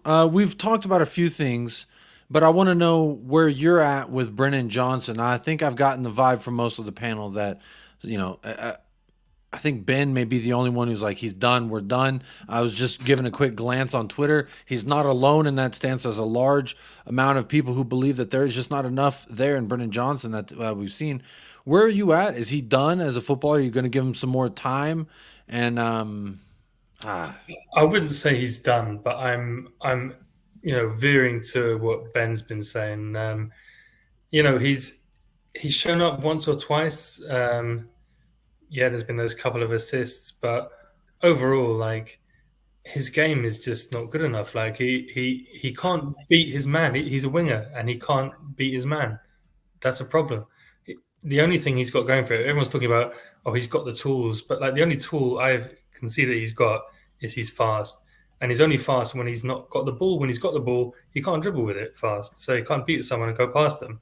So, like, what are these tools people are talking about that they see for £50 million? I'm worried, I've got to say.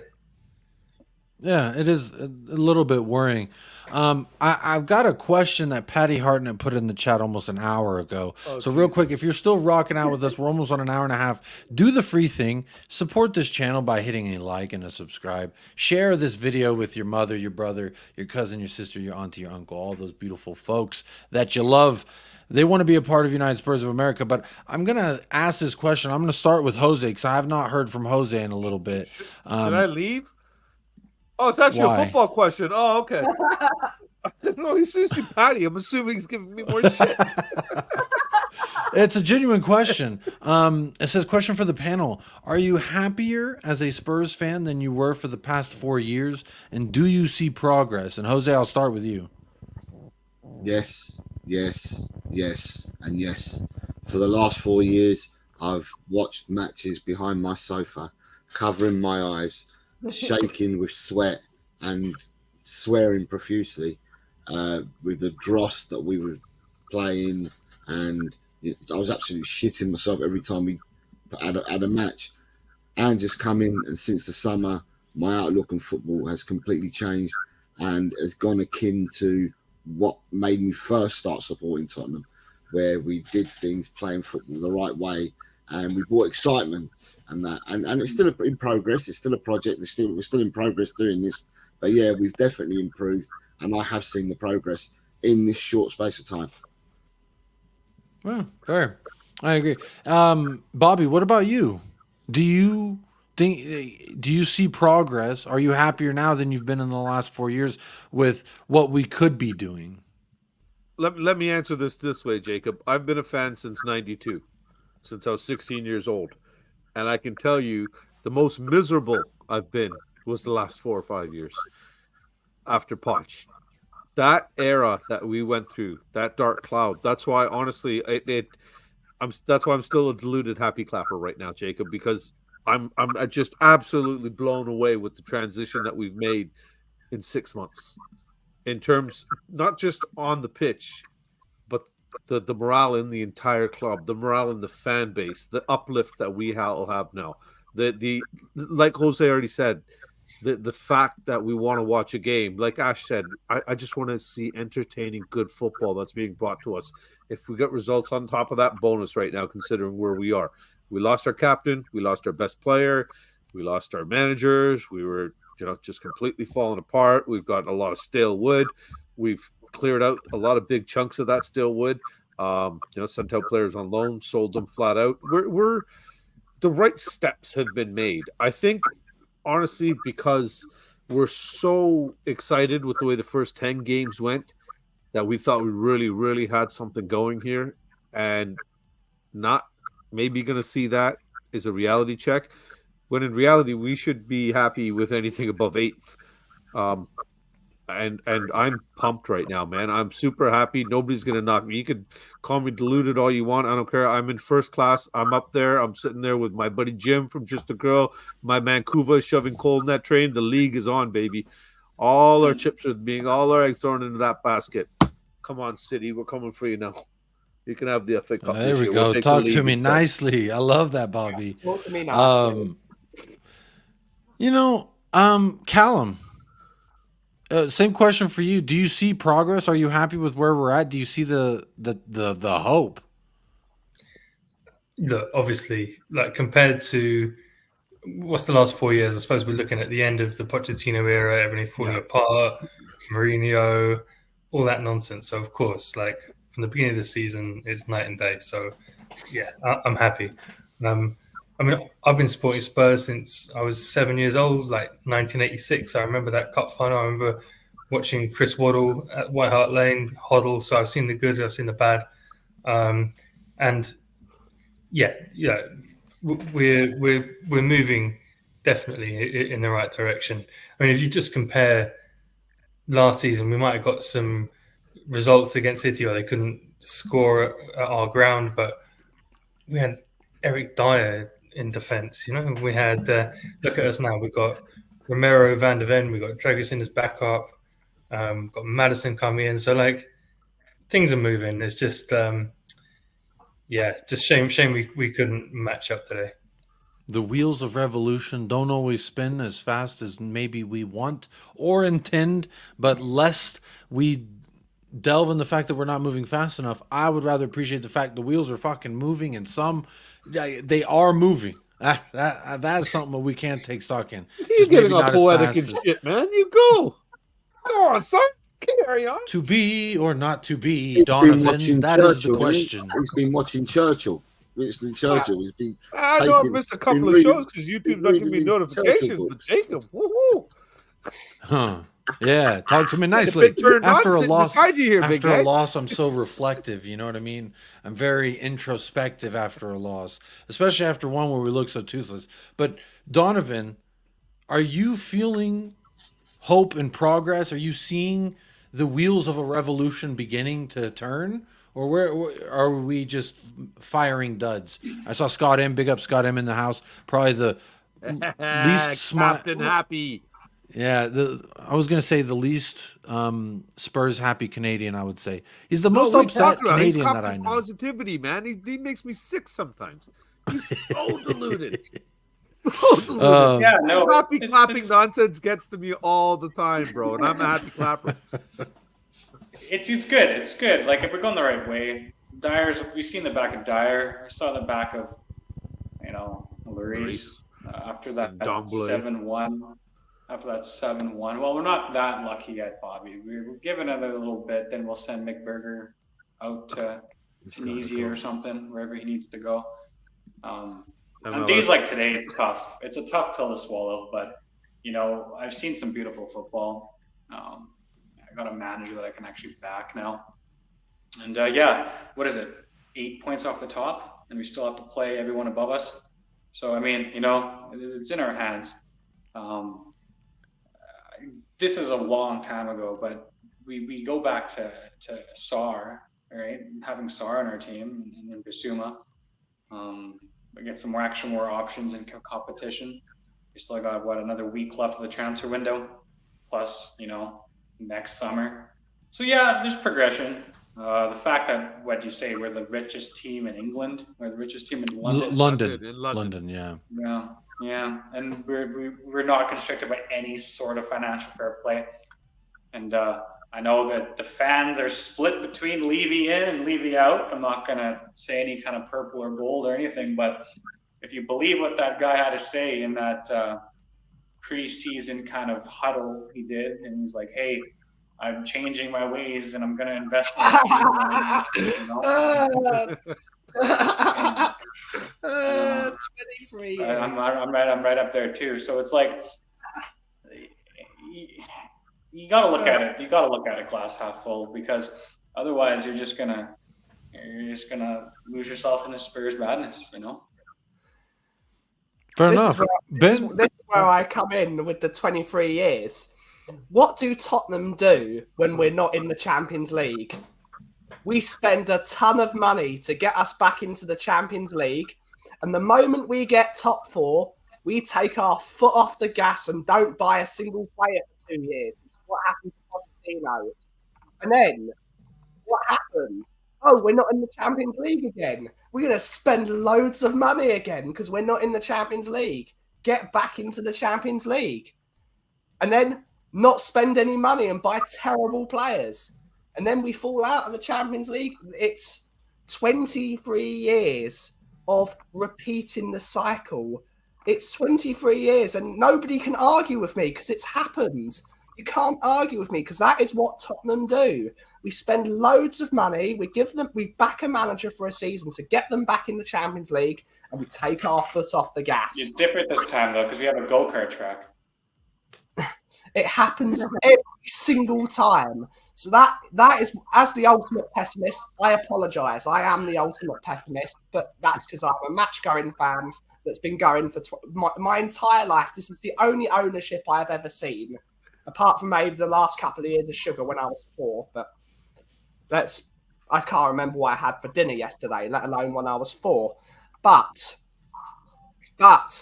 this has happened so many times. So many times. We're going to back a manager to the tooth until they get top 4. Once they get top 4, foot off the gas, and we start buying cheese instead of buying. Are you saying that we've taken our foot off the gas in regards to what we're doing right now, or are you just talking about in the past? I'm looking. You use the past to predict the future, because Donovan put it rightly that the owner of the football club said. So you don't believe a criminal can be rehabilitated? I don't believe 23 years of past behaviour can be changed in a single year. It takes years and years and years of rehabilitation, one small step at a time to fixing what you've done. Have we not taken those small steps yet, Ben? No. Ben, in what way have we not? Do you think it would be better for us to finish in Europa League so we carry on spending in the summer? It would be better for us, because then you'd say, okay, that's progress. We didn't get Europe. Now we're in Europe. I'm going to build a slightly bit more. Then the next year, we build a tiny bit more. You have small increments of improvement. But with Tottenham, we seem to approve a lot and think, you know what? I'm happy with what I've got. And then we don't spend anything and we do what we usually do. So for Levy to come out and say, oh, I've completely changed. No one at 62. How old is Levy? 63? Something like that? 67, I think. No, it's not 67. He's not 67. Well, I don't know. You know more about the man than I do, because I don't think about him too often. He put a lot of people in between him and the football decisions that we did not have. So I see changes. I see a guy who has done bad previously, who is now this is my hope and what I've seen mixed together now. Again, you are right, Ben. No one can erase what's happened in 23 years, but we can only focus on changing where we go from here. And I've felt since we hired Ange Postecoglou that we have begun to take a step in the right direction. Were we going to get off and start running? No, we had a bunch of bullshit hanging around the club, but we've slowly gotten rid of some of that. We got rid of Harry Winks, Eric Dyer, Hugo Lloris in one season, Lucas Moura. These are names we've gotten rid of in one that we've been asking to be gone in 5 years, but we didn't spend. You were right. We haven't. And I agree with the sentiment that, like, why would I think things are going to change when this behavior has been displayed for X amount of years? I would challenge that by saying, we didn't have the stadium fully paid off and built and see profits in those times either. I'm not a fucking accountant. I'm a football fan. But from a money standpoint, I think now is the time in which we can say there's zero excuse from a club standpoint to not financially back this manager. Whereas previously, we don't know the fucking Excel sheets to make the stadium even happen, to get the land rights, the building rights, etc. And we can all laugh and say, oh, the go-karts and the skywalk, etc. But all that shit, what that's doing is giving us more money in the end, which my hope is that now we are seeing the profits of said stadium, we will begin to invest said profits into the first team, which is what was originally the plan, in my understanding, when we fucking started constructing it. You brought up the stadium, Jacob, and building the stadium. The first thing that man said when he started to build the stadium, the building of the stadium will not affect spending on the pitch. And then we went 2 transfer windows without buying a single player. So if he real quick, I want to read out the super chat real quick from Gina. Big up Gina, thank you for the $20 donation. Says Jacob, warm thanks for having Chang, my man, my Malaysian Asian Spurs brother on the show. Manners and intelligence. Big up Chang, getting a super chat just for having you around, Chang. You are the luck bringer. Ash, I know you wanted to come in there. I think to the point of what Ben and I were talking about. I want to give you a chance to go ahead and say whatever it was you're trying to say. You know what? With the Levy thing, I know I understand both sides of the argument, but I will say about Levy that while I don't trust him, not one bit, what we can do and what Ange I feel can do, and he is doing, is hold his feet to the fire all the time. Like, ask for more, demand more. That's what the fans have been doing the last 4 years. Like, all of the frustration that the fans have been showing, that's why he's gotten his butt into gear, you know. And I believe that that's because everyone's putting pressure on him to perform. And now that we have everything in place, we have the stadium in place, we have the manager, heck, we have the income from like go-karting and NFL and which I support, actually. I support that. I actually support it. I want that stadium. I want that stadium to be used 365 times a year. Yeah, exactly. That's what I'm saying. We have that manager. Having a good football side. I can't hear when both of y'all, just Ben, if you don't mind waiting for Ash to finish what she was saying. I can't hear either one of you when y'all are both now talking. That we have all these ingredients, there are no excuses. So like with Levy, he doesn't have the excuse that there's anything else happening to fail. So he has to do what's required of him as a chairman. And I feel like he's done that by removing himself from the footballing decisions, or at least it looks to be like he's removed himself from the footballing decisions with, Mann and Paratici and Langer and everyone else coming in. So I think that we cannot trust him. We have to keep pressuring him into being good and doing his job. But at the same time, when he's doing it right, you got to give him credit for the things that he's done right. 2 things that he's done right. He's hired Ange and he's gotten a transfer team in place. Now, how does that work out for us? We will only be able to see by next season and the progress we make this season. But think about it in this context. Pep Guardiola's contract ends in 25. Man City could possibly be relegated in 25. Liverpool has lost their generational manager. So 2 of the best teams in the Premier League are now going to go through a difficult rebuild, like a difficult phase. This is our time. There are no excuses. There are no financial excuses. There are no stadium excuses. There are no transfer excuses. This summer window, next season, and then season after that. Fair enough. Ben, what was your rebuttal? I wanted to hear you say that as well. Ash, a lot of good points. You said about the stadium and how we don't know about the balance sheets. The first thing that Daniel Levy said when we started building the stadium is building the stadium would have no effect on the transfer business. And it did. I am totally fine with it having a massive effect on the transfer business. I have plenty of experience in building property. I come from a property family. I understand property more than I should do. Just tell me the truth. If they tell me the truth and they actually tell the truth, I'm fine with it. I say, you've not told me lies. You've not told me lies. You've not told me mistruths. You've not said we're going to win league titles or we're going to be challenging.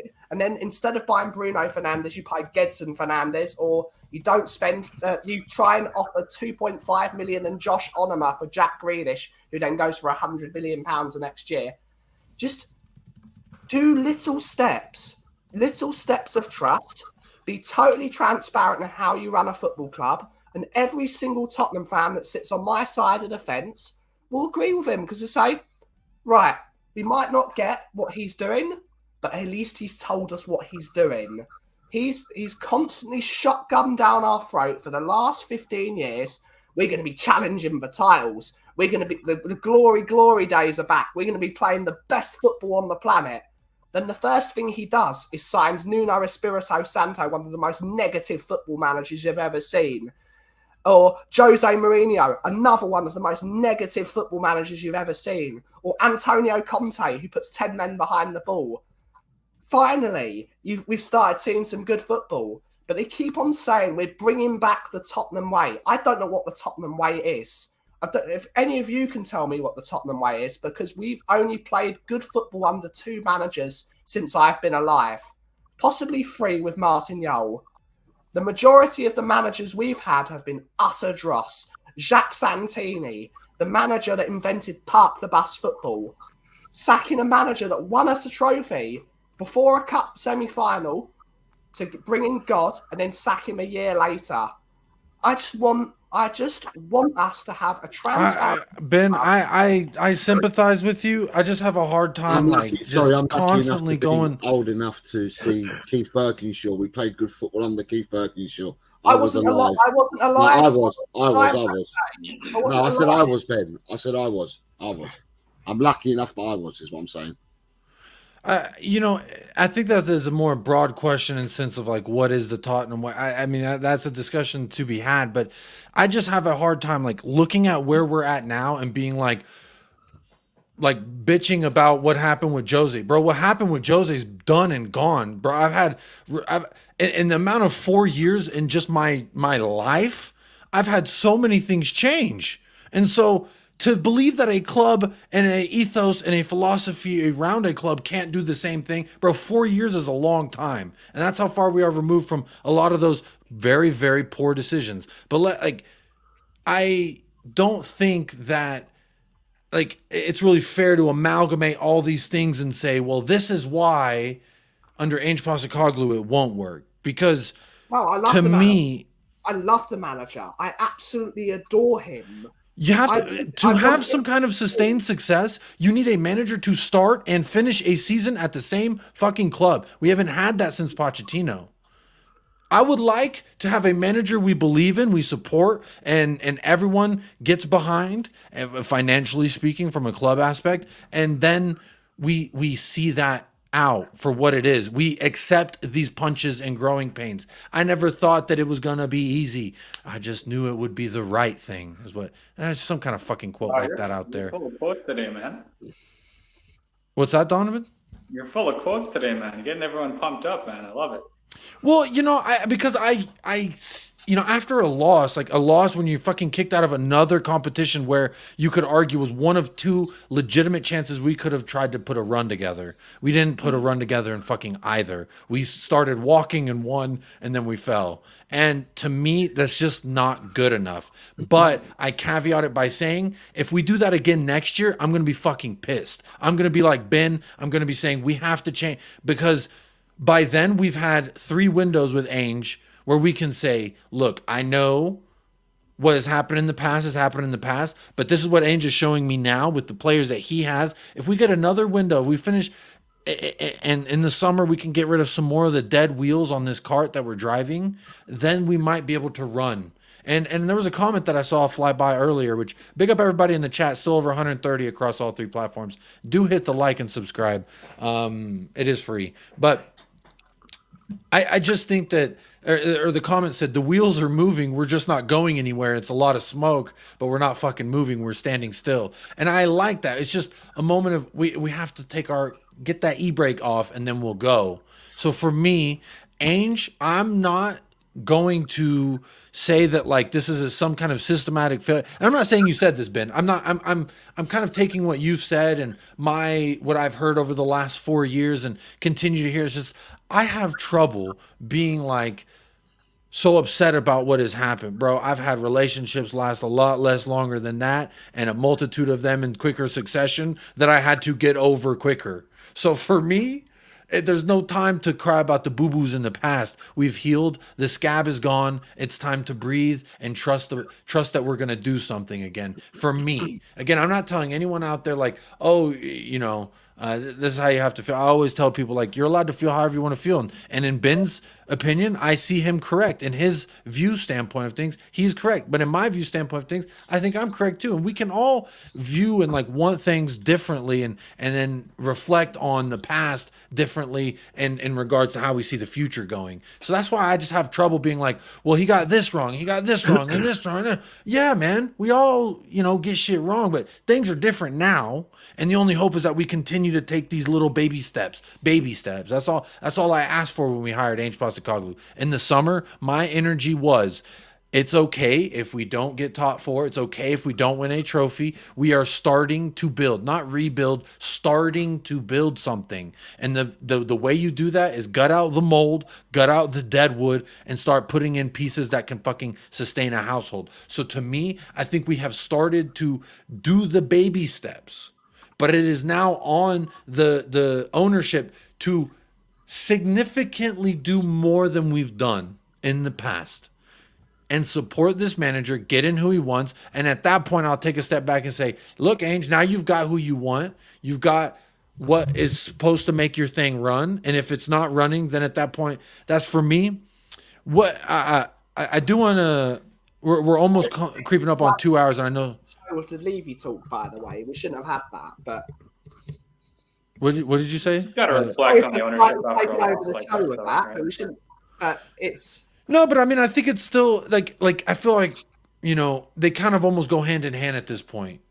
Levy, the club, Ainge, and fans' expectations. I feel like all of those things are in hand to hand right now, and it is a discussion to have. It's not just a Levy thing. And like again, this whole Levy, I'm on this side of the fence. To me, for a fan to say this is my side of anything, that's a little bit presumptuous of a stance. And it's divisive. It's divisive verbiage, quite frankly, to say, well, here's the fence and I'm on this side. And if you're not on this side, you're X, Y, and Z. And to me, this ain't fucking high school. We're all adults. And I'm not saying anyone did that, by the way.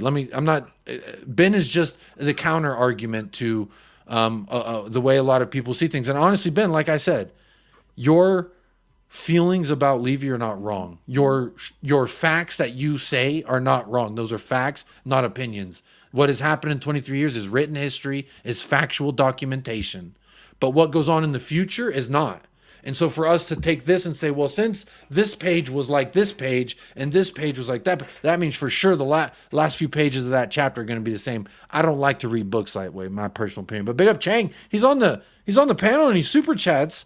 Says this super chat is from Mrs. Gina and every Spurs fan here, either watching live or on playback for braving the dreaded post-match loss. Look, I think I feel like we're all. Does anyone here believe? Let me just ask before I fucking assume what anyone thinks. Does anyone here think that now we've gotten knocked out of 2 cup competitions, that this is on Ainge Postecoglou and now they're losing hope in what we can do with this manager? Does anyone on this panel feel that way? No, everyone shaking their heads. Definitely not. The manager's the right appointment. We can see this. It's been proven not only with the way that we play the football, it's the way that he acts, the way that he conducts himself. It's the coaching team that he's got. It's how he's united the fan base. It's how he's united the people in the back, from the cleaners all the way to the chefs. We've got people that have been put into positions now to help push the club forward. But the biggest cog in all that has been Ange Postecoglou and will continue to be with him. One loss doesn't mean that we're all going to turn on Ange. All of us, as a fan base, want to see a manager, at the bare minimum, finish the season off, as you said earlier, Jacob, right? But we don't just want Ange to finish the season off. We want Ange to see through his 4 years of this project and the building that he came to do. And Ange doesn't quit on teams. If it goes well for the 4 seasons, Ange will look to stay beyond the 4 seasons at the club as well. So we're all backing Ange, in my belief. And if people are thinking of not backing Ange, then they've got something seriously wrong with them, in my opinion. No, that's fair. Does anyone have any caveats they want to say to Jose's point there? Well, I will this goes back to. Sorry, yeah, Mr. Donovan, you were saying? Go ahead, Mr. Donovan. Up to you. Mr. Donovan. Wow, thank you, sir. He keeps calling me Mr. Bobby. It's just too nice. You're Mr. He's so nice. You're Mr. Kang. We'll change him, Doug. Mr. Kang's my dad. Then I gotta call you Mr. Chang just so we rhyme. It'll be Chang and Kang. We'll start our own show. Asian takeover. Just a caveat. Nothing crazy where it's like I'm a Levy sympathizer extremist, but one good decision after another. Just keep putting that foot forward.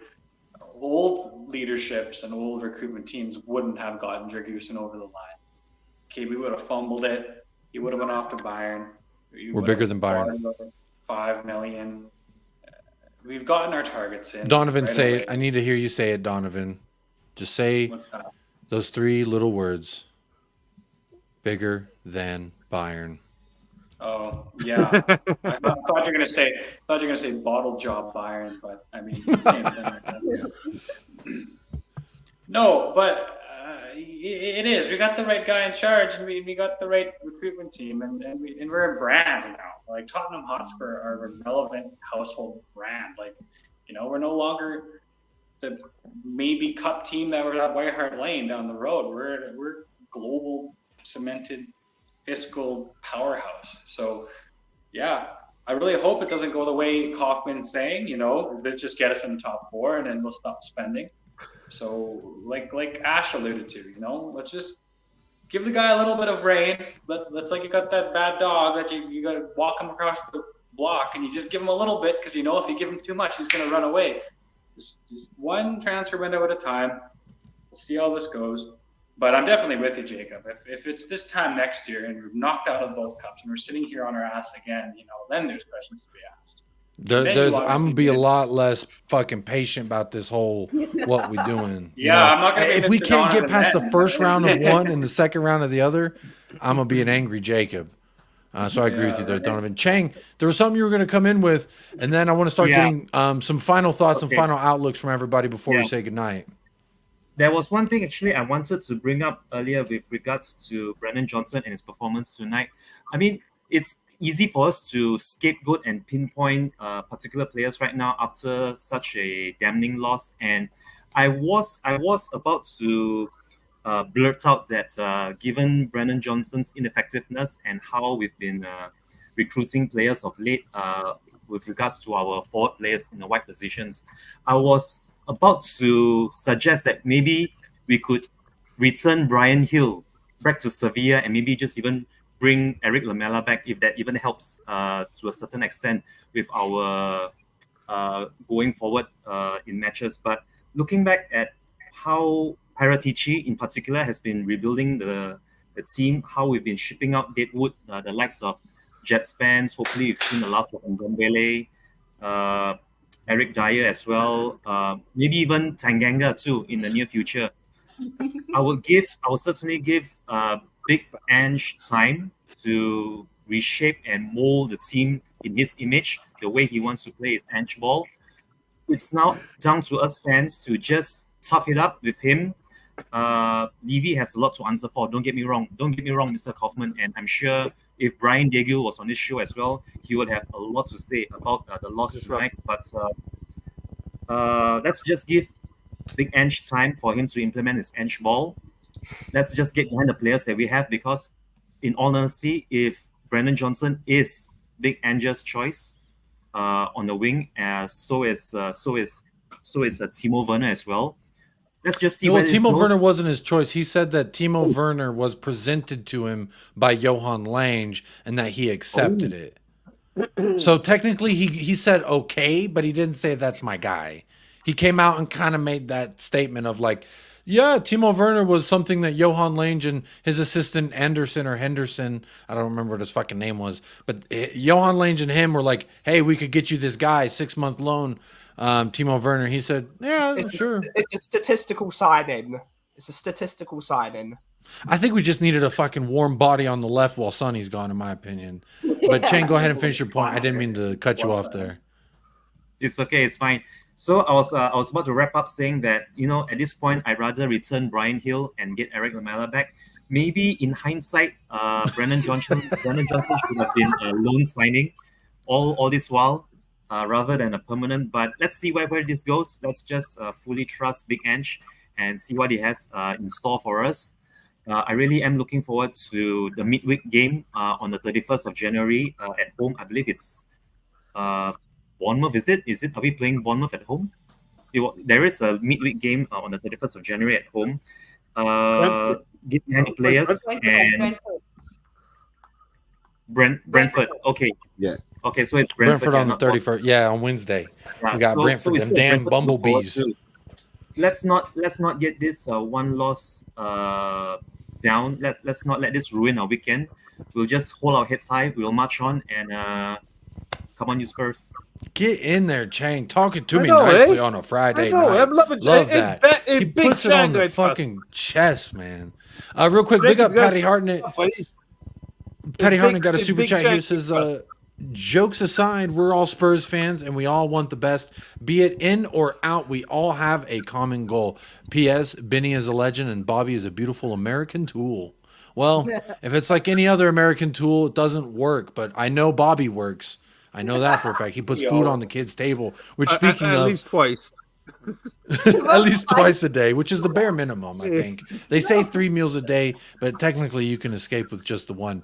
But before we say goodbye, I want to go around and get the panel's final thoughts. Big up, Patty. Thank you so much for the super chat. And big up to everyone who is a continuing member of the show. I am trying to do more for the members. So just remember, if you are a member, I'm trying to make it fucking at least worth the $2 a month. So we'll keep working on it. But let me go around the corner and Jose, I hear your mic's on, so I'm gonna go to you first.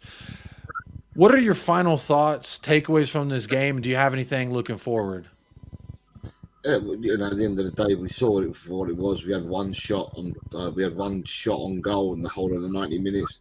You got to take the L because that's what it is. It's an L. We've got to take that, get back onto the training pitch, and get ready for Brentford. We've now got the clear run at just playing league games, getting the players back fit, and let's see whether we can stay fit, and let's see what we do for the last half of the season. Love it. Love it. Big up. And Jose at El Tel Cocarel and Talking Ball. I put all the guest links. Their channels are in the description. So if you're looking, hey, I heard I like that person, what they had to say, I want to hear more. Or if you want to just be a fucking supportive person, you know, you like hitting likes because it helps folks and it's free, go and just click every single link and subscribe to everybody. But thank you so much, Jose, for that. And I'll just go right around the wheel here. Bobby from 3 Spurs Boys also in the description of this video. If you're on playback, you can subscribe there to 3 Spurs Boys. Help them get to 1K ASAP.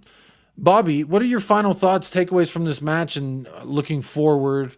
You got anything sweet and decadent like a tiramisu or cupcake with some nice frosting? You know, baby, I am what I eat. So chocolate cake.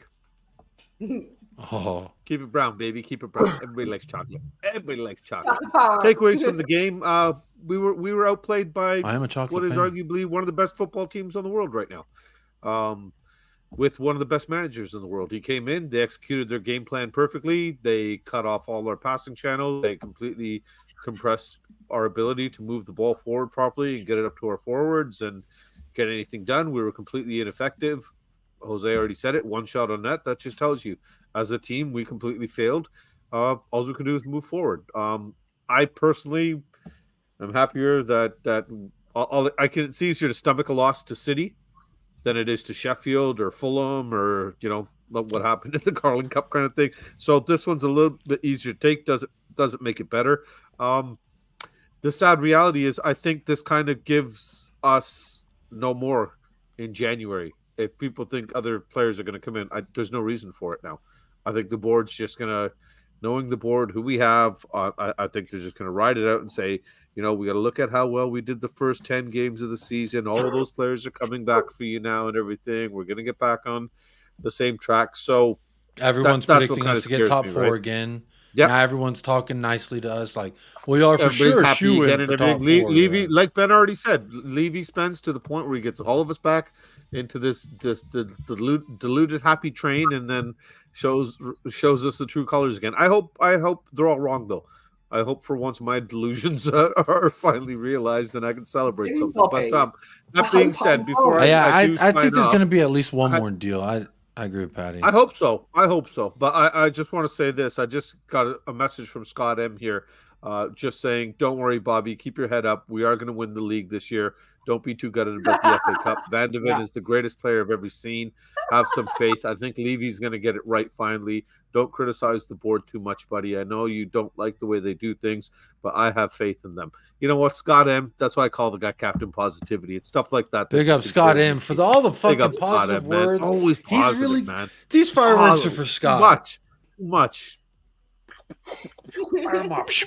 That's for you, Scotty. That's such a lovely message you texted Bobby K. I love to see that, my friend. Very nice, very nice. Yeah, but for other nonsense from me and my good man Kuva, who is unfortunately down for the count right now, send them your well wishes over here on the Three Spurs Boys, and we do a little Friday night laugh along kind of show, a little bit of football and more stupidity than anything. Just try to keep things lighthearted, and we are actually going to start doing a football show, Jacob. He's going to make me start. Oh, for God's sake. I did see that February's 8th or 6th. You'll have an actual football show. We were supposed to do it yesterday. Yeah, we were supposed to do it yesterday. But I'll be sure I make sure to get in there and start yelling at everybody because that's always fun to do. Jose likes it when I do that. I just jump into talking ball chat and I'm like, ha ha, here's what I think. And I'm all like, oh, and then I'm wrong. And then I'm like, oh, hey, that's part of the fun, right? Making predictions, getting them right, getting them wrong is part of the fun. But Callum, what a debut. I wish it could have been longer. So my friend, would love to have you back on the channel whenever you want. Just shoot me a message on Twitter or something. Would love to have you on more often and get your thoughts. But Callum, what do you got for me, my friend? What are some final parting words, thoughts, your expectations of the season? You have any hope for us? Well, thanks, Jake. It was a pleasure. I remember when I first started following you, beginning of the season, you were inviting everyone around to the party. There was a barbecue. Maybe some who were more invested would get into the pool. I was fully in the pool. I had my cocktail. It had an umbrella in it. Like, I was fully cool. And Chelsea came in like a bunch of hooligans, started chucking cans in the pool. Started pissing in the pool too. Yeah.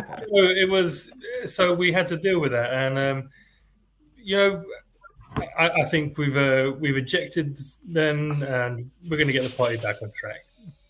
Yeah, sometimes you just got to clean up the venue, and then we can resume the party. It was like they came, then the cops came, and then now everyone's starting to settle down a little bit. We're cleaning up. Showed up. Yeah, someone got tased, but he was okay. Yeah. I like that. A little, hey, you were there. So it sounds like you were right comfy in the pool with Paul, my man Paul and Kuva. They were both in the pool, feet up, umbrella in the drink, everything. I love to see it. But, we can still get back there. We just got to clean the pool a minute. It might take a little bit longer than we expect, but the party's still happening, my friend. Donovan, this isn't the first. I think this might have been the first time you've been on United Spurs of America, but I know we've chatted on Irish Hotspur and stuff before in the past. But Donovan, thanks for maybe this was your debut. I'm sorry if it was and I didn't here's some fireworks for you, Donovan. But do you have any final parting words for us? Any final hopes? Yeah, that's for you, Donovan. Yeah, no, just you give the guy probation. You're looking at the walking reincarnation of the justice system.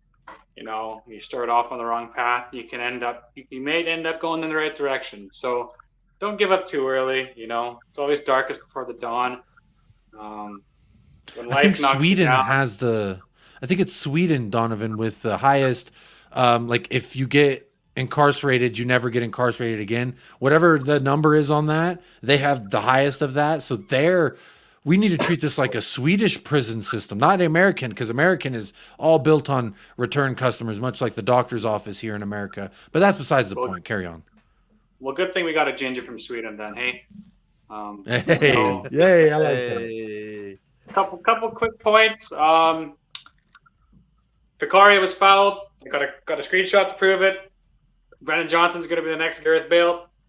We're winning the league by 4 points. And Canada are going to top their group in the World Cup. So come on, you Spurs. Let's go. There we go, Donovan. I love it. Ben, my friend at the coffee company, which is also in the description of this video, which you should go subscribe to right now, his daily streams, except on the weekends. He enjoys his weekends off. But Ben,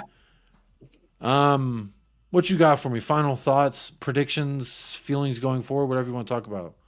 Whoa. Whoa. What happened? What happened there? I don't know. Predictions is chill out. As we all said at the beginning of the season, this is a free hit of a season. This is the year to clear out the deadwood. It's the year to shake off the cobwebs. Stop putting so much pressure on a new manager, to a new Premier League system, to a new team, to an organisation. Get well soon to Coos as well, because we all love Coos. That's my guy, as well as Did Bobby. he get sick? I know he was moving, and he said he might not have internet. He's really bad right now, bro. Maybe COVID bad, shit. Unfortunately. Oh yeah, I talked to him fucking today. hate COVID, He's So absolutely get well horrible. soon. Get well soon. Yeah. All right. Thanks for everyone letting me know to reach out to Papa Kuv. But here's some hearts for Kuva. Hopefully he's sleeping right now and not watching this. Wait a Those minute. hearts You're are for you, you're Kuva. trying to tell me you haven't heard from Kuva in 24 hours? You didn't send him a message to check up on him? It's actually been like 72 hours since nice. I've last heard from Kuva. That's far too long. This is the problem. Too busy worried about your wife and your child and the baby on the way and stuff. Which, speaking of, she's been stop letting speaking real of, life she's get been in the poking way her of head your- in here your- like, your are you done virtual yet? friends, okay? Daddy's at work. Settle down. Don't make me come in there. Quick teaser. 2,000 Don't you make me get out of my chair now, boy. Ben, my Hard friend. when he does the deep accent. But yeah, find us at the coffee company at 8 the Broadway, Woodford Green. We've got an amazing new coffee at the moment called Does Not Belong on Pizza, which is a experimental pineapple process, and you should all drink it. It is fantastic. I've tried it today in a couple of ways. And yeah, you should all try it. But the chillest corner of YouTube, as Jacob likes to call it, chill chats every single day, except on a Wednesday where I'm joined by Bobby, and then we burn the place down. except Wednesday. Are you Patty all of a sudden? What the hell? Maybe. You wear that hat on your channel, man. I'll bring all my. No, that's exclusive. You can only catch Ben in the cowboy hat on this channel. That's for the United Spurs of America. It's for United Spurs. That's right. That's when he comes America. down here and he says, "I'm the coffee. You better smell what the coffee is brewed." Jee-haw! So Spurs. Big up. Yeah. Big up Ben. Yeah. Ash. Lovely Ash. Always great to have you on the channel. Again, you didn't need to pick up that membership to join the show, your family. So big up. I know we can find you. You got a show tomorrow. Or was it this morning? You and Ellie had a show like it was this morning? Yeah, it On was. Talking this Ball. morning. Go ahead. Dude. It was like But 3 yeah, you a.m. can find me on Talking Ball and all of that jazz. I would like to say, get well soon, Cuba. That pool party that Callum's talking about kind of looks awesome. So if it's going to happen after the AFCON and the Asian Cup, you got to be ready for it. So Cuba, put on your best swim gear. It's happening. And Yeah. I would also say, I have been impersonating Cuba illegally online. So Cuba, you must come back just so that you can stop this criminal in her tracks. Because, Ash is an amazing Cuba for an hour. It was the best thing ever. I was going to say, bro, is she in Brewing Bollocks? Because that explains why all of Cuba's picks all of a sudden had a bit of a tan to them. Yeah. Something's going on, Benny. We're going to have to check into that later, bro. Scandinavian, getting some sun. Very nice. But big up, Ash. Any words of hope going forward for Tottenham Hotspur? I mean, the silver lining getting out of the FA Cup is that we don't have to play it anymore, and that means we can focus on the league. And now that we have to focus on the league, and everyone else has Europe or other things happening for them, that means that we can go up high on the table. So it's going to be a good season. I love it. Ash, I feel like you give enough like sweet and sour sauce on a Chinese dish. You know what I mean? Or when I say Chinese dish, American Chinese, okay? I mean, not authentic Chinese, American Chinese. So when they have that sweet and sour sauce, it's like just enough spice, enough sweet.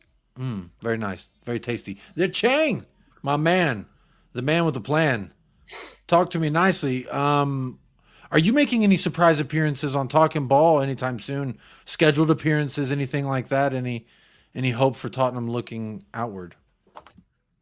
Okay, so with regards to my Talking Ball appearances, currently I'm trying to work something out with Miss Ash for our weekly Wednesday 11 a.m. UK time appearances on a regular basis.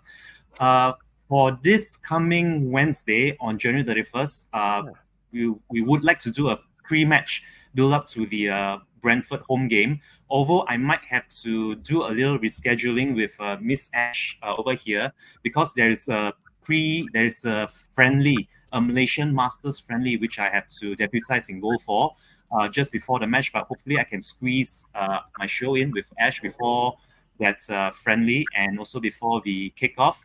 I would also like to give a quick shout out to Queen Ellie, who was on with me and Ash just hours earlier before kickoff. My final thoughts on today was I actually started today with high hopes.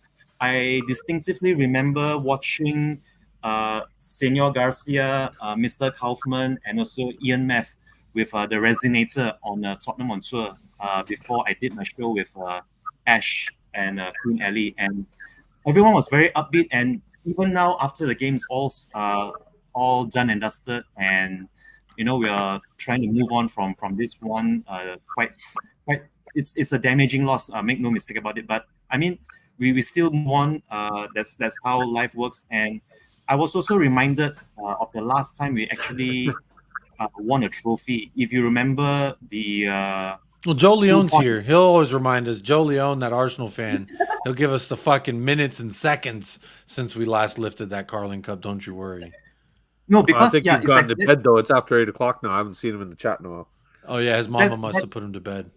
Yeah, that's exactly what I was trying to. That's exactly what I was trying to bring up, because every time I see people like Joe Leone trying to bring up the last time we won silverware or trophy or anything of that sort.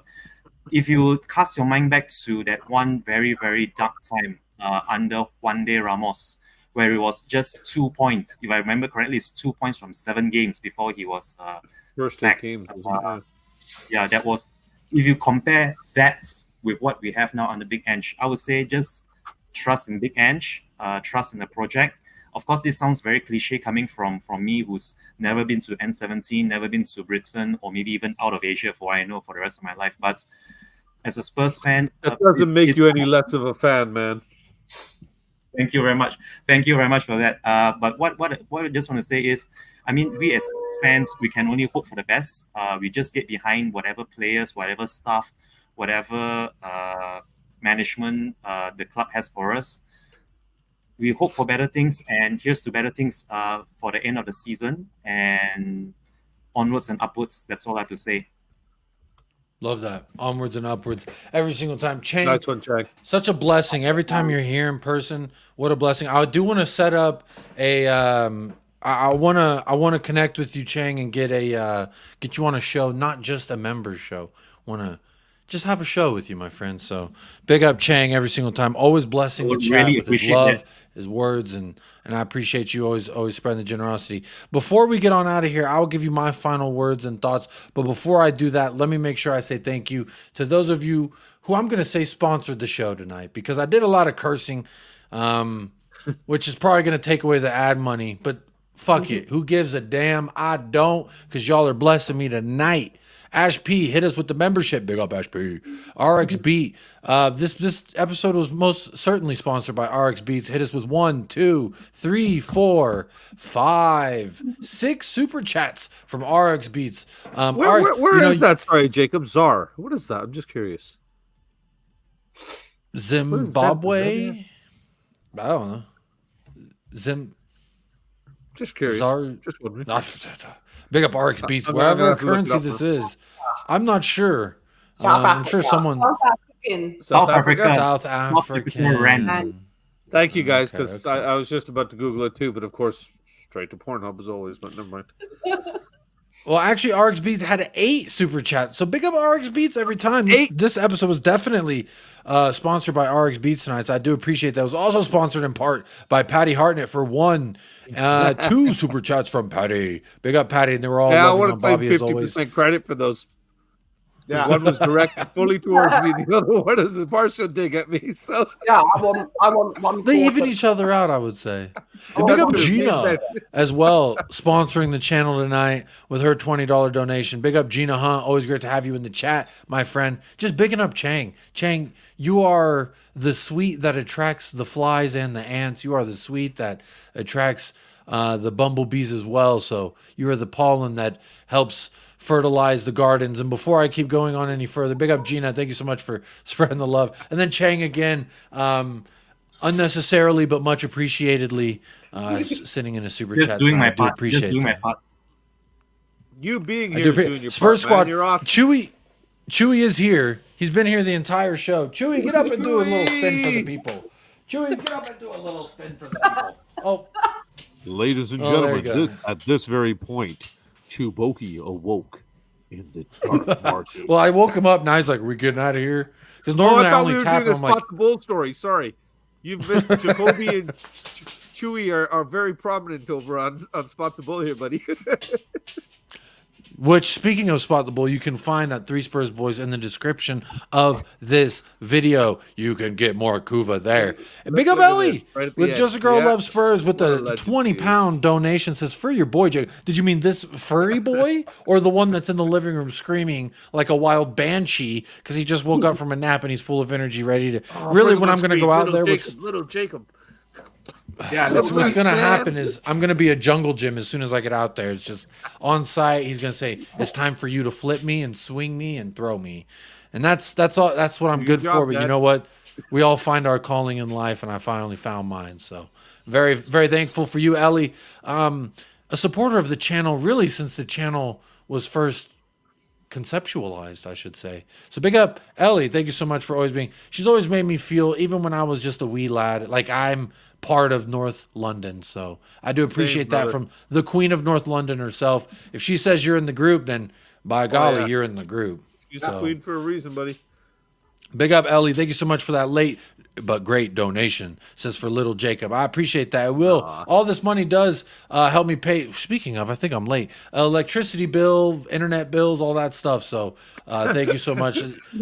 Y'all really do help keep the lights on here at the Wall Raven household. So big up and thank you so much for that. And big up to all the YouTube chat members. Again, if you're a member, we're going to be doing this at least once a month. I'm trying to do twice a month. And if I work really hard, I can definitely make it happen. So a little bit more bang for your buck as a member, but appreciate all the members and everyone who did do the free thing, which is like, subscribe, and partake in the poll. The poll, I see 196 votes. If we're not at 150 likes, I'm going to give you raindrops. All right, you're all getting raindrops. We're not even at 110 likes. Why are you making it rain? 106 likes, and there's 190 people, 90, not 19, 90 people voted but didn't like the video. I don't know what we did to make you so upset, but you know what? It's okay. You're allowed to live the life that you so want to live. Probably Patty. But what would Vicario do? You must have had a great view of that. Wow, unbelievable from the back. Yeah. So from the back end of the show, you can for sure hit a like. At least one time. I didn't play nearly as much clips because it's not just me and my shitty jokes trying to make it through a show. It was actually all these beautiful people joining the panel. Big up Donovan. Said his phone died, but big up Donovan. I appreciate you being here. And before we could even get out of here, Ellie with another late great donation says keeping the lights on just a little bit more. And you know what? For this, you know what? My pregnant wife now, I'm going to tell her, stop making dinner, honey. I'm getting you some Chinese food.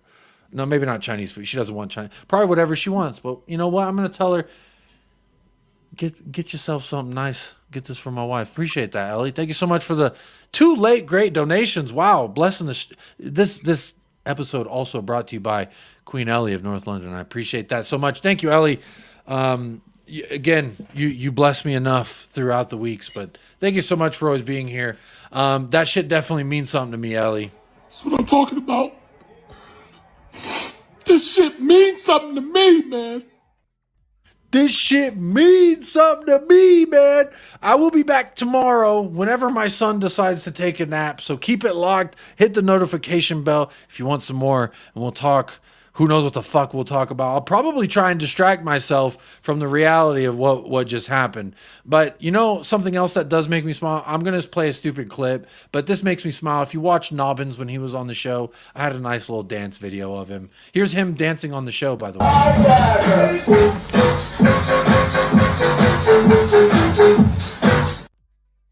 And if that can't put a smile on your face, well, damn it. Come find me and I'll give you a hug. But until next time, I'll see y'all tomorrow right here on United Spurs of America. Again, dubs in the chat for Chang every single time. Dubs in the chat for Ellie. Dubs in the chat for Ash, Jose, Bobby K, Callum, Ben, Colin, Donovan, Ostraika. Big them all up. And without you all, this thing that we call United Spurs of America just doesn't happen. So big up. Thank you so much for everybody. As always, folks, remember to stay Black. What? Oh no! Apparently, Lee Gunner posted about me again. Are you serious? This guy. This is the second time he's talking about me. He likes you. What are we doing here? He likes you. It's Jacob, man. The world's most random beef, bro. How did I make someone? What did I do? What did I do, man? He's got a man crush on you. It happens, man. Talk to me nicely, Lee. I got a bad man crush on me. I told my wife at the pub last week at the game that I might leave you. It's going to be free. Taka, was it on Twitter or was it on his YouTube channel? Was it because I played this clip? I hope it's because I played this clip. Lee, he's married. Yeah, bro, I am taken. Destiny Adoji. Oh, yes. Oh, Destiny Adoji Day. Hey. Idiots, man. Oh, I can picture it's on the next one. Jacob messaged me. Jacob messaged me, Day. You know what I bet it was? What his little Soviet Russian spy was in the chat telling us the timer on how long it's been since we. That's probably maybe that's what I. Let's see. Let's look at this together real quick before we say goodbye, shall we?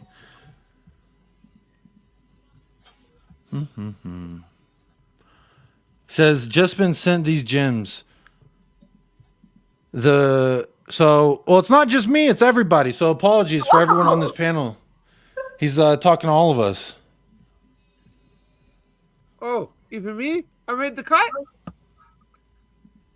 Bruce, I did. Oh, thanks, bro. He can be coached. He didn't quote me, at yes. the moment, he looks. Yes. Lee Gunner likes me. I don't know why. I don't know if it's the magnitude of the club he's gone to that, because he's a Premiership footballer. He's played in the Premiership for a couple of seasons with Forest, but he seems to be like a rabbit in the headlights. I mean, watching him tonight. She's actually talking about you, Jose, so far. He just growing confident for me.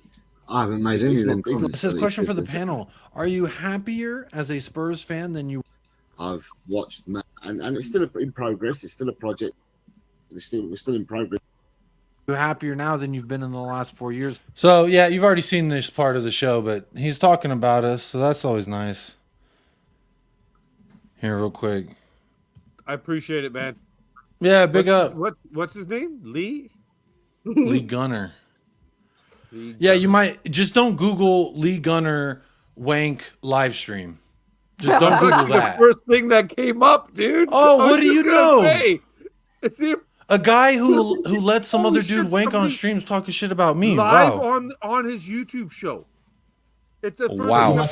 You must have had a great view of that. Wow, unbelievable. Unbelievable indeed. That's because the only Lee Arsenal one I know is that Lee Judges, obviously, right? But Yeah. wow. Back to the show, yeah. Jacob. Stay blessed. Yeah, that's gonna do it. What a nice little treat I know what I'm to end the doing show, now. and I'm sure it'll give us something to talk about tomorrow. But big up Joe Leone for helping spread the good word of United Spurs of America. Make sure you like and subscribe wherever you are. But big up everybody. Until next time, make sure you do a few things for me. And that's, as always, I need you to stay blessed. I need you to stay fresh. Up the lads, and come on, you Spurs.